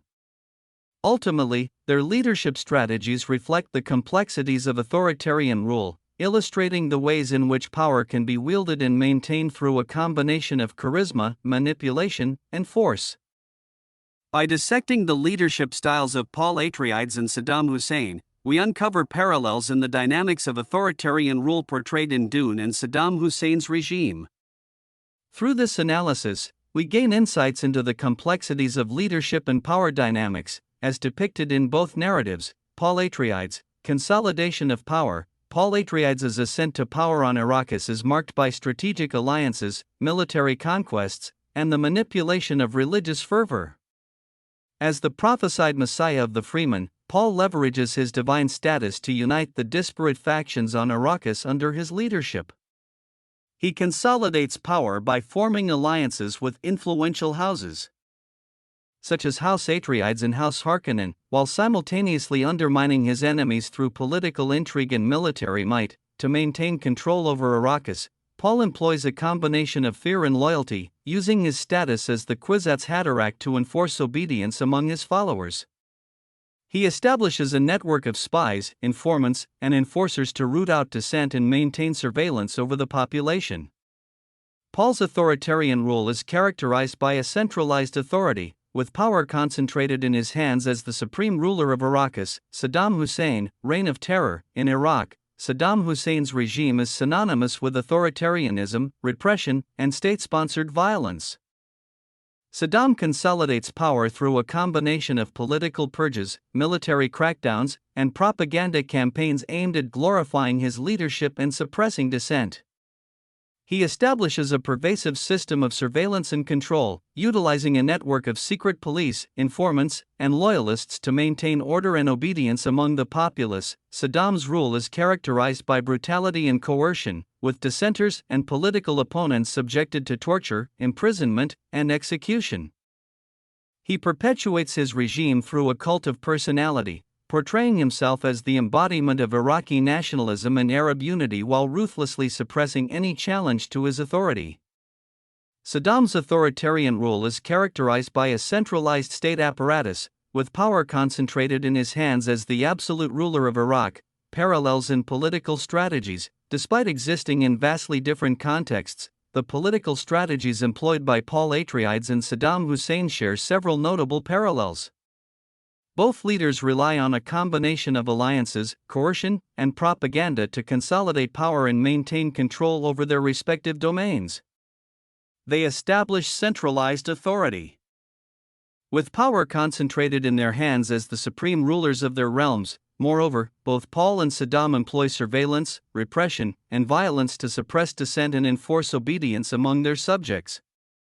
They cultivate a culture of fear and loyalty, using fear of punishment and loyalty to their person as tools of control. Additionally, both leaders perpetuate their regimes through the manipulation of religious or nationalist sentiment, exploiting symbols and ideologies to legitimize their rule. By exploring the parallels in their authoritarian rule and political strategies, we gain insights into the complexities of governance and political maneuvering in both the fictional universe of Dune and the historical reality of Saddam Hussein's Iraq. Through this analysis, we deepen our understanding of the dynamics of power and control, shedding light on the enduring challenges of authoritarian governance. Fear as a tool of control. Fear is a potent weapon wielded by authoritarian leaders to maintain control over their subjects and suppress dissent. In both Dune and Saddam Hussein's Iraq, fear permeates every aspect of society, creating a climate of intimidation and obedience. Leaders exploit this fear to consolidate their power and perpetuate their regimes through manipulation and coercion. Paul Atreides, the fear of the unknown. In Dune, Paul Atreides harnesses the fear of the unknown to assert his authority over Arrakis. Through his prescient abilities and strategic foresight, Paul instills fear in his enemies and allies alike, manipulating their perceptions and actions to serve his own ends. The Freemen view Paul as a messianic figure, fearing his wrath and seeking his favor in equal measure. Paul's mastery of fear allows him to maintain control over Arrakis and navigate the intricate web of political intrigue that surrounds him. Saddam Hussein, the Reign of Terror. In Saddam Hussein's Iraq, fear is a pervasive tool used to suppress dissent and maintain control over the populace. Hussein's regime employs a combination of propaganda, intimidation, and violence to instill fear in his enemies and subjects. Dissenters are met with swift and brutal punishment, serving as examples to others who dare to challenge his authority. Hussein's reign is marked by a pervasive atmosphere of fear.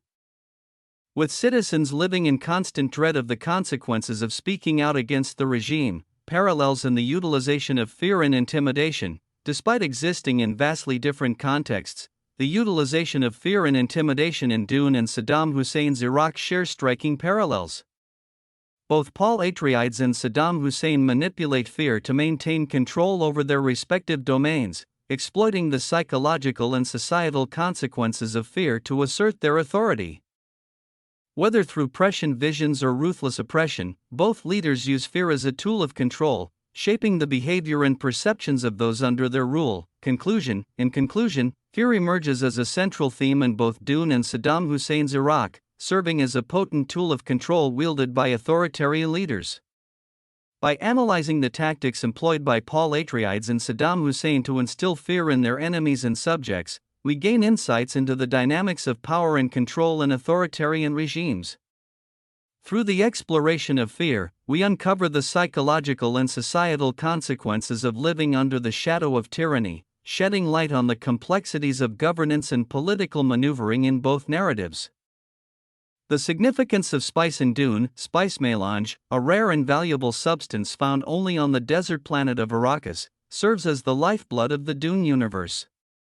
Spice is essential for interstellar travel, enhances mental abilities, and prolongs life. Its control is coveted by noble houses, the Spacing Guild, and the Padishah Emperor, leading to intense competition and conflict over its extraction and distribution.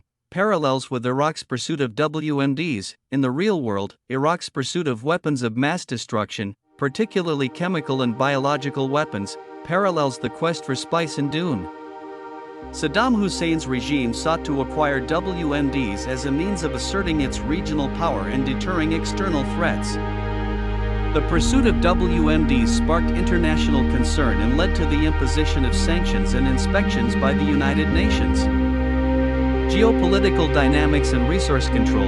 The control of resources, whether spice in Dune or oil in Iraq, shapes the geopolitical landscape and drives conflict. In Dune, noble houses vie for control over Arrakis and its spice production, using military force and political intrigue to secure their interests. Similarly, in Iraq, control over oil reserves becomes a focal point of regional and international power struggles, with competing factions seeking to exploit or control this valuable resource. Role of resource acquisition in conflict. The pursuit of resources often serves as a pretext for conflict and war. In Dune, the struggle for control over Arrakis and its spice production fuels interhouse conflicts and the broader political machinations of the empire. Similarly, in Iraq, disputes over oil reserves have led to regional conflicts and interventions by external powers seeking to secure access to this vital resource. In conclusion, the parallels between the pursuit of spice in Dune and Iraq's pursuit of WMDs underscore the role of resource acquisition in shaping geopolitical dynamics and driving conflict. Whether it is spice in a fictional universe or oil in the real world, the quest for valuable resources influences the behavior of nations and individuals, shaping the course of history and the destiny of empires.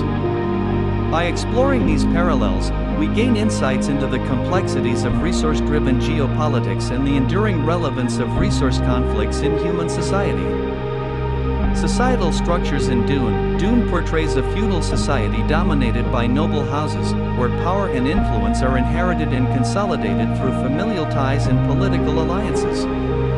Minorities, such as the freemen on Arrakis, are marginalized and oppressed by the ruling class, forced to live in harsh desert conditions and subjected to exploitation.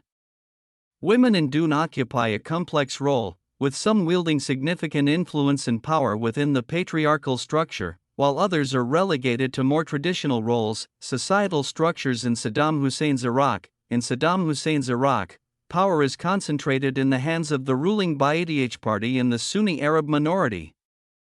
While ethnic and religious minorities, such as Kurds and Shia Arabs, face discrimination and persecution.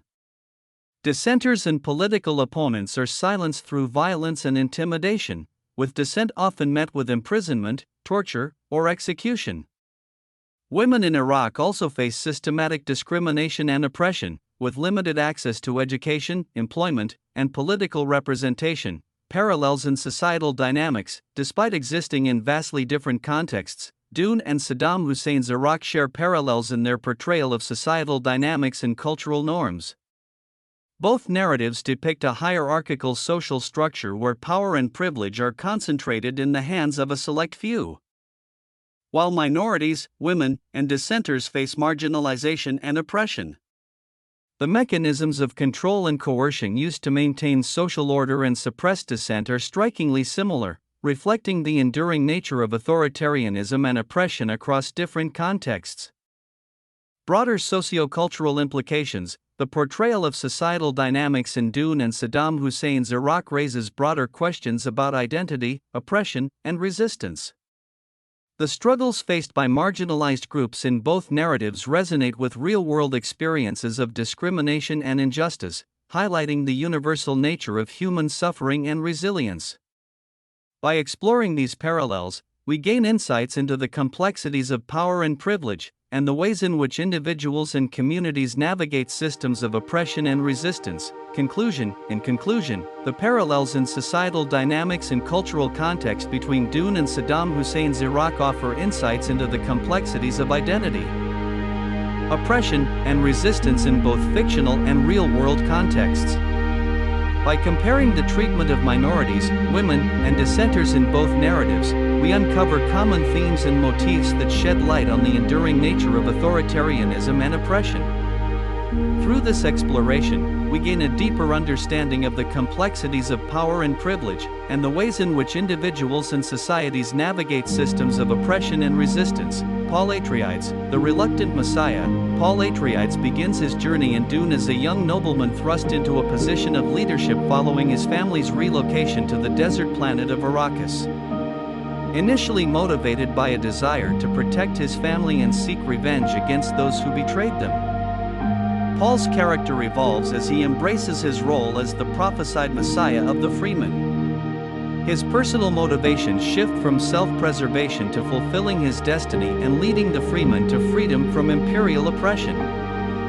There are still many questions and plot points to address towards the world that the director adapted for the big screen. From the ending, to the Bene Gesserit plan, to the adaptation of Alia Atreides and the interesting details on Gedi Prime, I'm going to be answering some of the biggest questions from Dune Part 2 in the aim to help the non-reader discover things they missed and also aid those who are familiar with the novel to compare the events that took place. This analysis will contain spoilers, so if you do happen to be someone who hasn't seen the film yet, then I would recommend watching this video after you've seen it. Also, a lot of things I discuss continue from what I explained in my breakdown. Before I get into it though, if you want to keep up to date on any of my upcoming content on Dune Part 2 and beyond, then don't forget to support this upload by giving it a like rating, subscribing to the channel and turning on your notifications. But without further ado, let's dive into some of the biggest questions from Dune Part 2 explained. Starting with the ending section of Dune Part 2, there will be many who come out the film and see those final scenes, asking, what's next? And it will be both the book readers who recognize changes from Frank Herbert's book as well as non-book readers who want a better idea of where this might be going. Well, Paul's harsh decision to initiate conflict against the great houses who reject his claim to the throne aims to showcase the depth of his transformation throughout the film. By rallying the freemen to partake in a brutal crusade on his behalf, Paul is fulfilling the prophecy unveiled in his visions, a prophecy that predicted widespread devastation throughout the galaxy. Following the ingestion of the water of life, Paul's dedication to achieving triumph through the narrow path intensified his desire to seize control of the empire.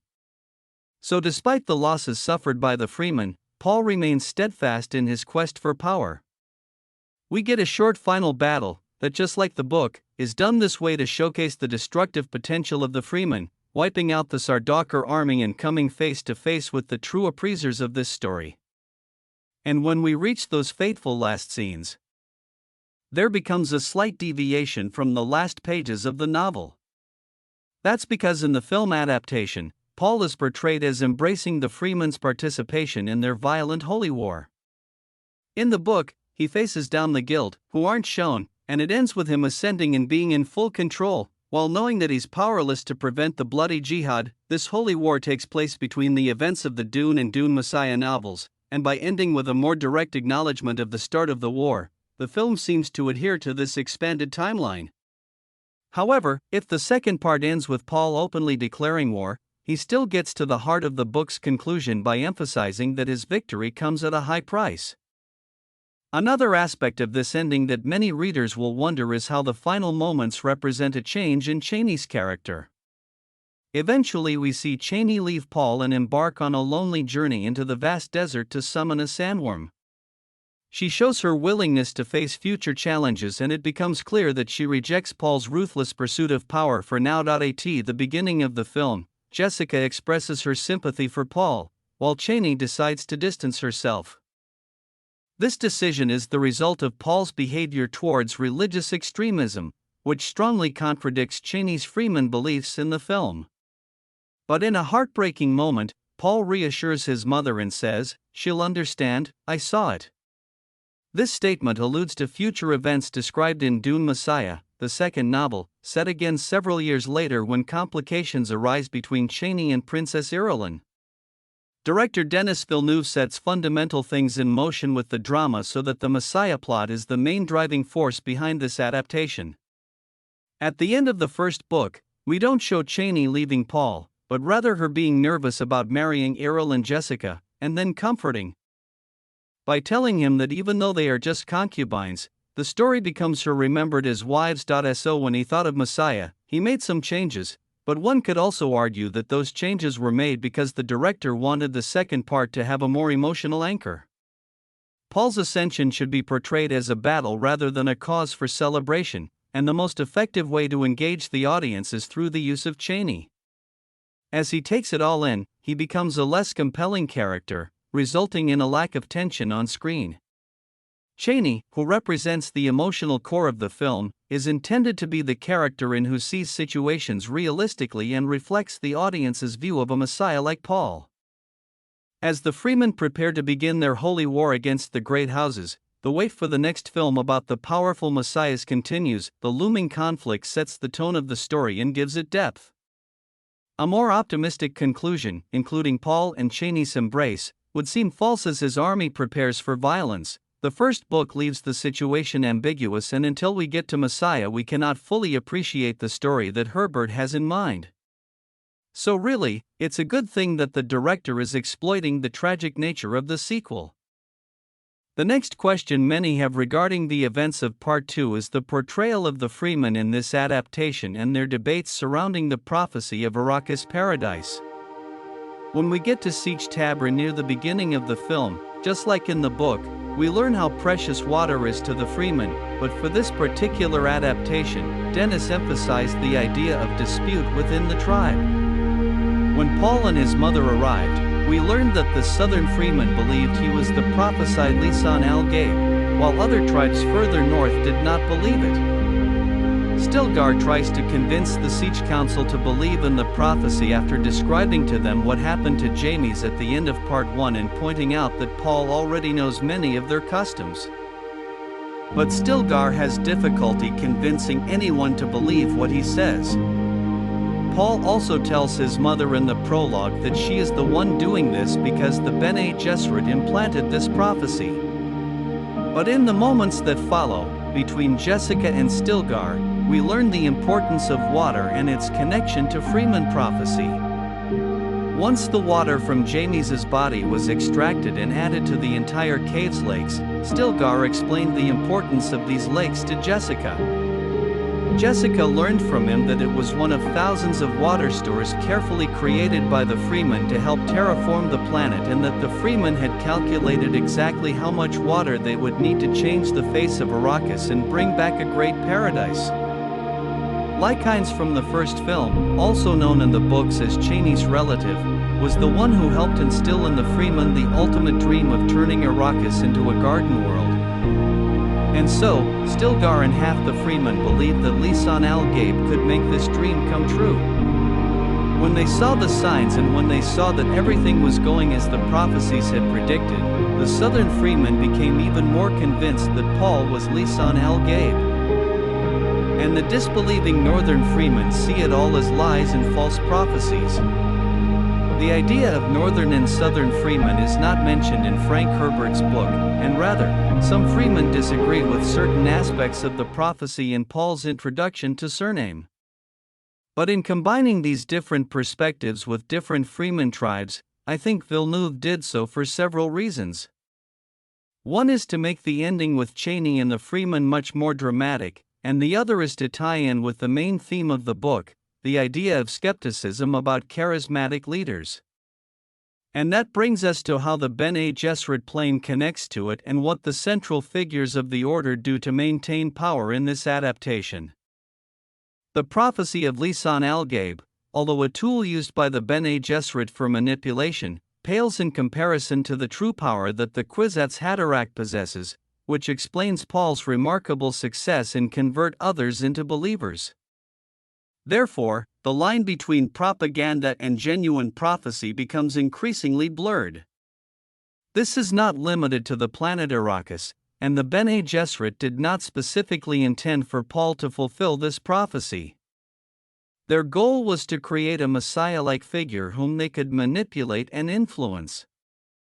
Paul Atreides and Feyd-Rautha were both intended to play a role in this production, but as the film shows, events unfolded beyond the Bene Gesserit's control. A prime example of how the Bene Gesserit works is shown through the events that take place between Austin Butler's Feyd-Rautha and Léa Seydoux' Margot Fenring. After Reverend Mother Helen Mohame tells Princess Irulan on the planet Khitan that they have other prospects for the Kwisatz Haderach, we learn that one of them is Feyd-Rautha on Gedi Prime. He shows potential and impresses Margot Fenring in a gladiator match, but it is stated in the book that the Bene Gesserit want him to be a force for good like an Atreides character. However, when things got worse on Arrakis for the Emperor, they chose to seek out Feyd as a potential client. Margot seduced Feyd shortly after the battle on her birthday, subjected him to the Gom Jabbar test, and soon afterwards described to Mohiam and Irulan of Khitan that her lineage was now secure. And that's because she was pregnant with Feyd's child. She informs Reverend Mother that he can be controlled because he is sexually vulnerable, telling us exactly how the Bene Gesserit operate and control those who are part of their plans.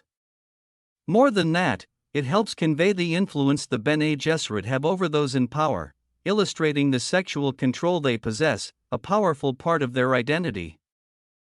This explains how the selection plan worked and why they weren't worried about losing Paul because they had more candidates. This also helps explain how Feyd is a dark mirror to Paul, and even though he and the Harkonnens are described as animals, they are still considered human by Bene Gesserit standards. Speaking of Gedi Prime, there's an excellent black and white or infrared sequence midway through the film in which a number of questions arise in the minds of both book readers and those unfamiliar with the material. Starting with the black and white photos, it's worth noting that Gedi Prime's exterior landscapes are influenced by the infrared color palette. as explained in the film when introducing the gladiator match. This is believed to be due to the presence of a black sun orbiting the planet. I found this to be a clever detail that highlights the harsh and cruel nature of Gedi Prime and the Harkonnens. From this perspective, infrared light from the sun could explain why the inhabitants of Gedi Prime mainly wear black and white clothing as well as their brutal behavior. Besides the influence of corporate greed, it is likely that this particular sun also influences the behavior of every living thing on the planet. Likewise, a lack of vitamin D in certain areas can affect mood or lead to depression. In Frank Herbert's Dune, everything is about ecology, which is why the planets shaped their personalities and cultures, as evidenced by the contrasting characteristics of the Freeman and Sardaukar. So I found it genius that they used this visual storytelling technique to convey that Gedi Prime has an infrared spectrum sun. I also enjoyed observing the subtle visual elements, such as the Bene Gesserit's robes turning pure white under infrared light and the abstract shapes of the fireworks after the Fade celebration. The overall aesthetic of their planet is reminiscent of the style of H.R. Giger, effectively emphasizes the contrast between Gedi Prime, Arrakis, Seleucus Secundus, and the Emperor's planet.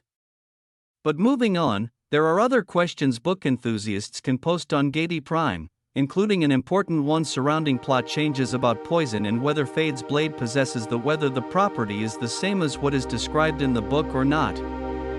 Similar to the final gladiator he faces in the film, in the novel this gladiator is a captured Atreide soldier. The fighters are said to be under the influence of drugs, but the audience can tell by their actions that this is not the case. According to Herbert's account, this project was the result of a collaborative effort between Fade and Thufir Hawat to consolidate Fade's victory. We find out that this gladiator in question almost kills Fade, and at a crucial moment, Fade says the word scum. Only Fade and Hawat knew that the slave had become weak upon hearing this particular word. And seizing the opportunity, Fade destroyed the gladiator with a poisoned sword, a move that showed Fade's manipulation as he chose to poison the long sword instead of the smaller sword. The smaller blade is often poisoned according to Harkonnen tradition. However, in the film adaptation, there is no emphasis on the element of the poisoned blade in the scene. They focus on the previously managed position, and even that position has been significantly changed.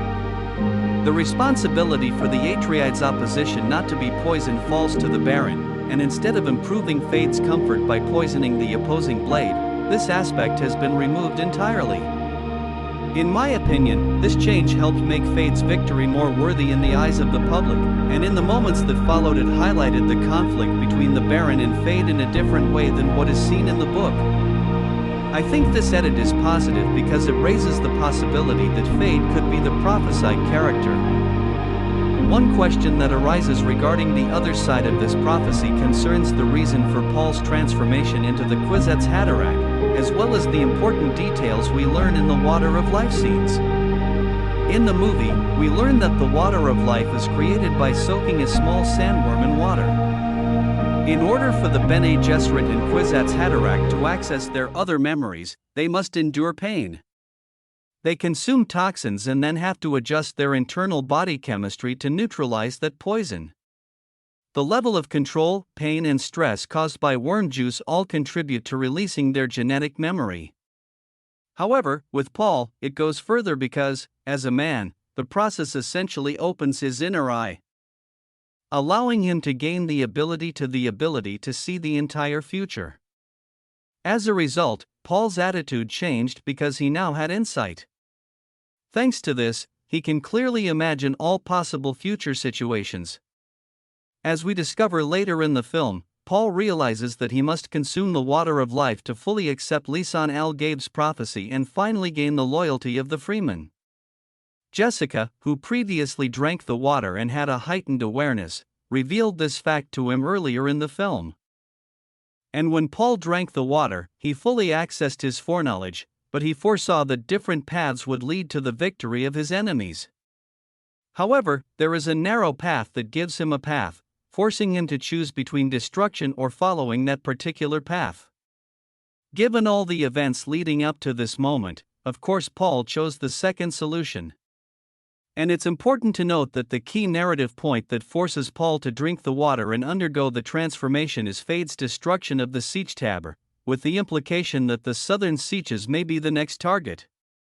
This motivates Paul's decision to get the water, and after drinking it, Paul realizes that the jihad will continue to exist regardless of his actions. It's not that he wishes to become a villain, but that he cannot bear the inevitable path. It is important to emphasize that Paul undergoes a similarly profound change in the final chapters of the book, although there are slight changes in the sequence of events.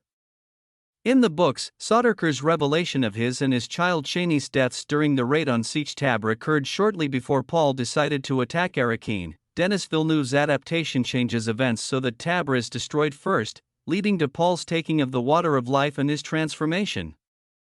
Both examples are effective in their own right, and although their child's death may have had a greater impact, the removal of the 2-year deadline previously meant that other aspects needed to be changed and improved somewhat. The removal of Paul and Chani's child is certainly unfortunate, but its importance in this part of the story is mainly about his death, but there are other ways to emphasize the pain. This is sad. The change is necessary to ensure consistency in adjustments and other necessary modifications.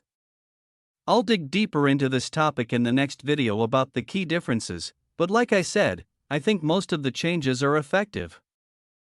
Regarding Paul's brandy drinking scene, a question was also raised as to how Chani was able to bring Paul back into a trance while he drank the brandy. Lady Jessica summons Chani to visit Paul, not knowing that he drank the water and passed out. Paul's signs of life are barely detected, and Chani recognizes his attempt to consume the water of life. This made her angry, and Lady Jessica used that voice to force Chani to help her. And during this event, Stilgar recites the prophecy that Lisan al-Gaib will be revived by the tears of the desert spring, which we learn is the Freeman name for Chani. Under the control of the voice, Chani combined his tears with a small amount of brandy, touched his lips, and it instantly revived him. This revision of the film is intended to emphasize the tragedy of Chani and Paul. Chani possesses a secret name that matches the prophecy, and her tears have the power to awaken the Kwisatz Haderach after drinking the water of life.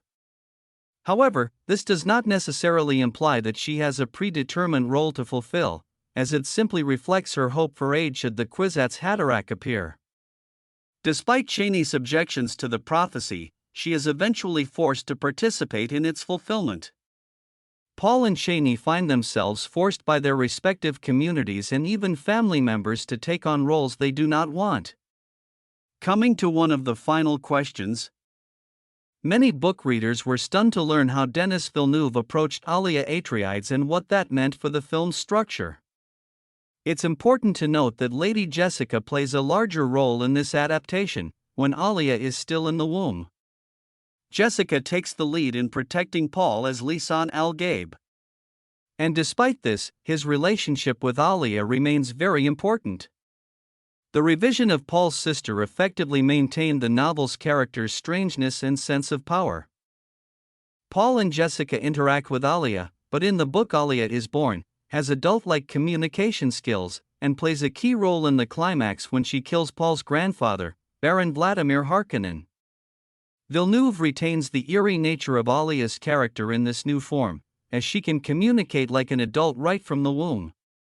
However, the film also hints at other developments to come, as Paul contemplates his future unborn sister, played by Anya Taylor-Joy. She reveals the truth about her family and declares her love for him, while looking across the ocean of water to see Arrakis in the future. This change appears to have been motivated by various factors, including a desire to present a more serious portrayal of the character compared to the silliness of the previous adaptation. That way, it's easier to convey its power, uniqueness, and hint at its important role in the future. This change also resulted in a major adjustment to the timeline of events, as Alia was not born, resulting in the story's ending taking place in a shorter period of time. This change has a ripple effect, affecting other factors such as the absence of Paul and Chani's child as well as the depiction of Paul's training before his final test. The scene where Rabban visits the barons, expressing concern about their harvesting operations, now serves as a stand-in for the 2-year time jump.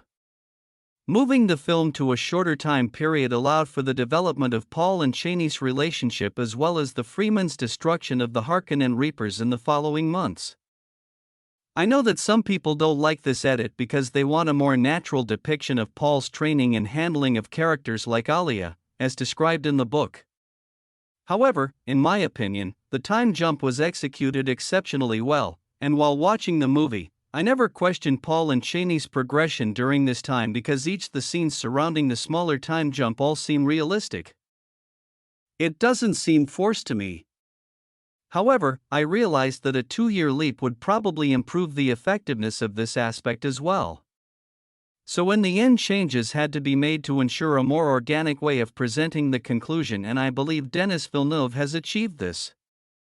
In the next Big Differences video, I'll dig deeper into these changes and explain why Denis made them. This will include the removal of characters like Thufir Hawat and Earl Fanring, as well as changing the role of the Guild Navigator, among other plot points.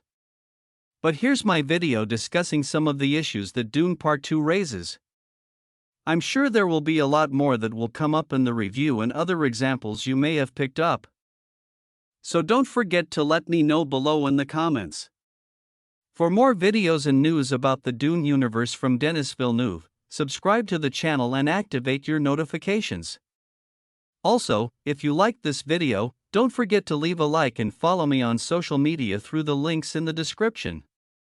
और surrounding को और भी ज्यादा बढ़ावा देती है। अगर इन powers की बात की जाए तो ये पावर्स इंक्लूड करती है इनक्रेडिबल मार्शल आर्ट प्रोसेस, दूसरे की लाइज यानी कि झूठ को डिटेक्ट करना, और साथ ही द वॉइस जो कि एक तरह का वर्बल कंपल्शन है, उसे फॉर्मेशन करना। इसके साथ ही बेनी गेस्ट्रिट सिस्टर्स का अपनी बॉडीज पर टोटल कंट्रोल होता है। वो खुद की एजिंग प्रोसेस को स्लो कर सकते हैं, जी हाँ, डेडली पॉइजन को प्रोसेस कर सकते हैं, और यहाँ तक कि वो जो बच्चा कैरी करती हैं उनके जेंडर का भी पता लगा सकती हैं। उनका साथ ही रेवरेंट मदर्स की बात की जाए तो फिर उनके पास एडिशनल गिफ्ट्स होती है, जैसे कि अदर मेमोरी, यानी कि ऐसी एबिलिटी जिससे कि वो अपनी फीमेल एंसेस्टर्स के माइंड से कनेक्ट हो सकती है। अब इन एबिलिटीज को फिल्म में किस तरह से दिखाया गया है, किस तरह से अडैप्ट किया जाता है, ये देखना काफी दिलचस्प होने वाला है। तो आपका इन सब पर क्या कहना है? इन कास्ट और कैरेक्टर्स के बारे में आप क्या सोचते हैं? हमें कमेंट्स में जरूर बताएं। साथ ही वीडियो अच्छी लगी हो तो वीडियो को लाइक और शेयर करें।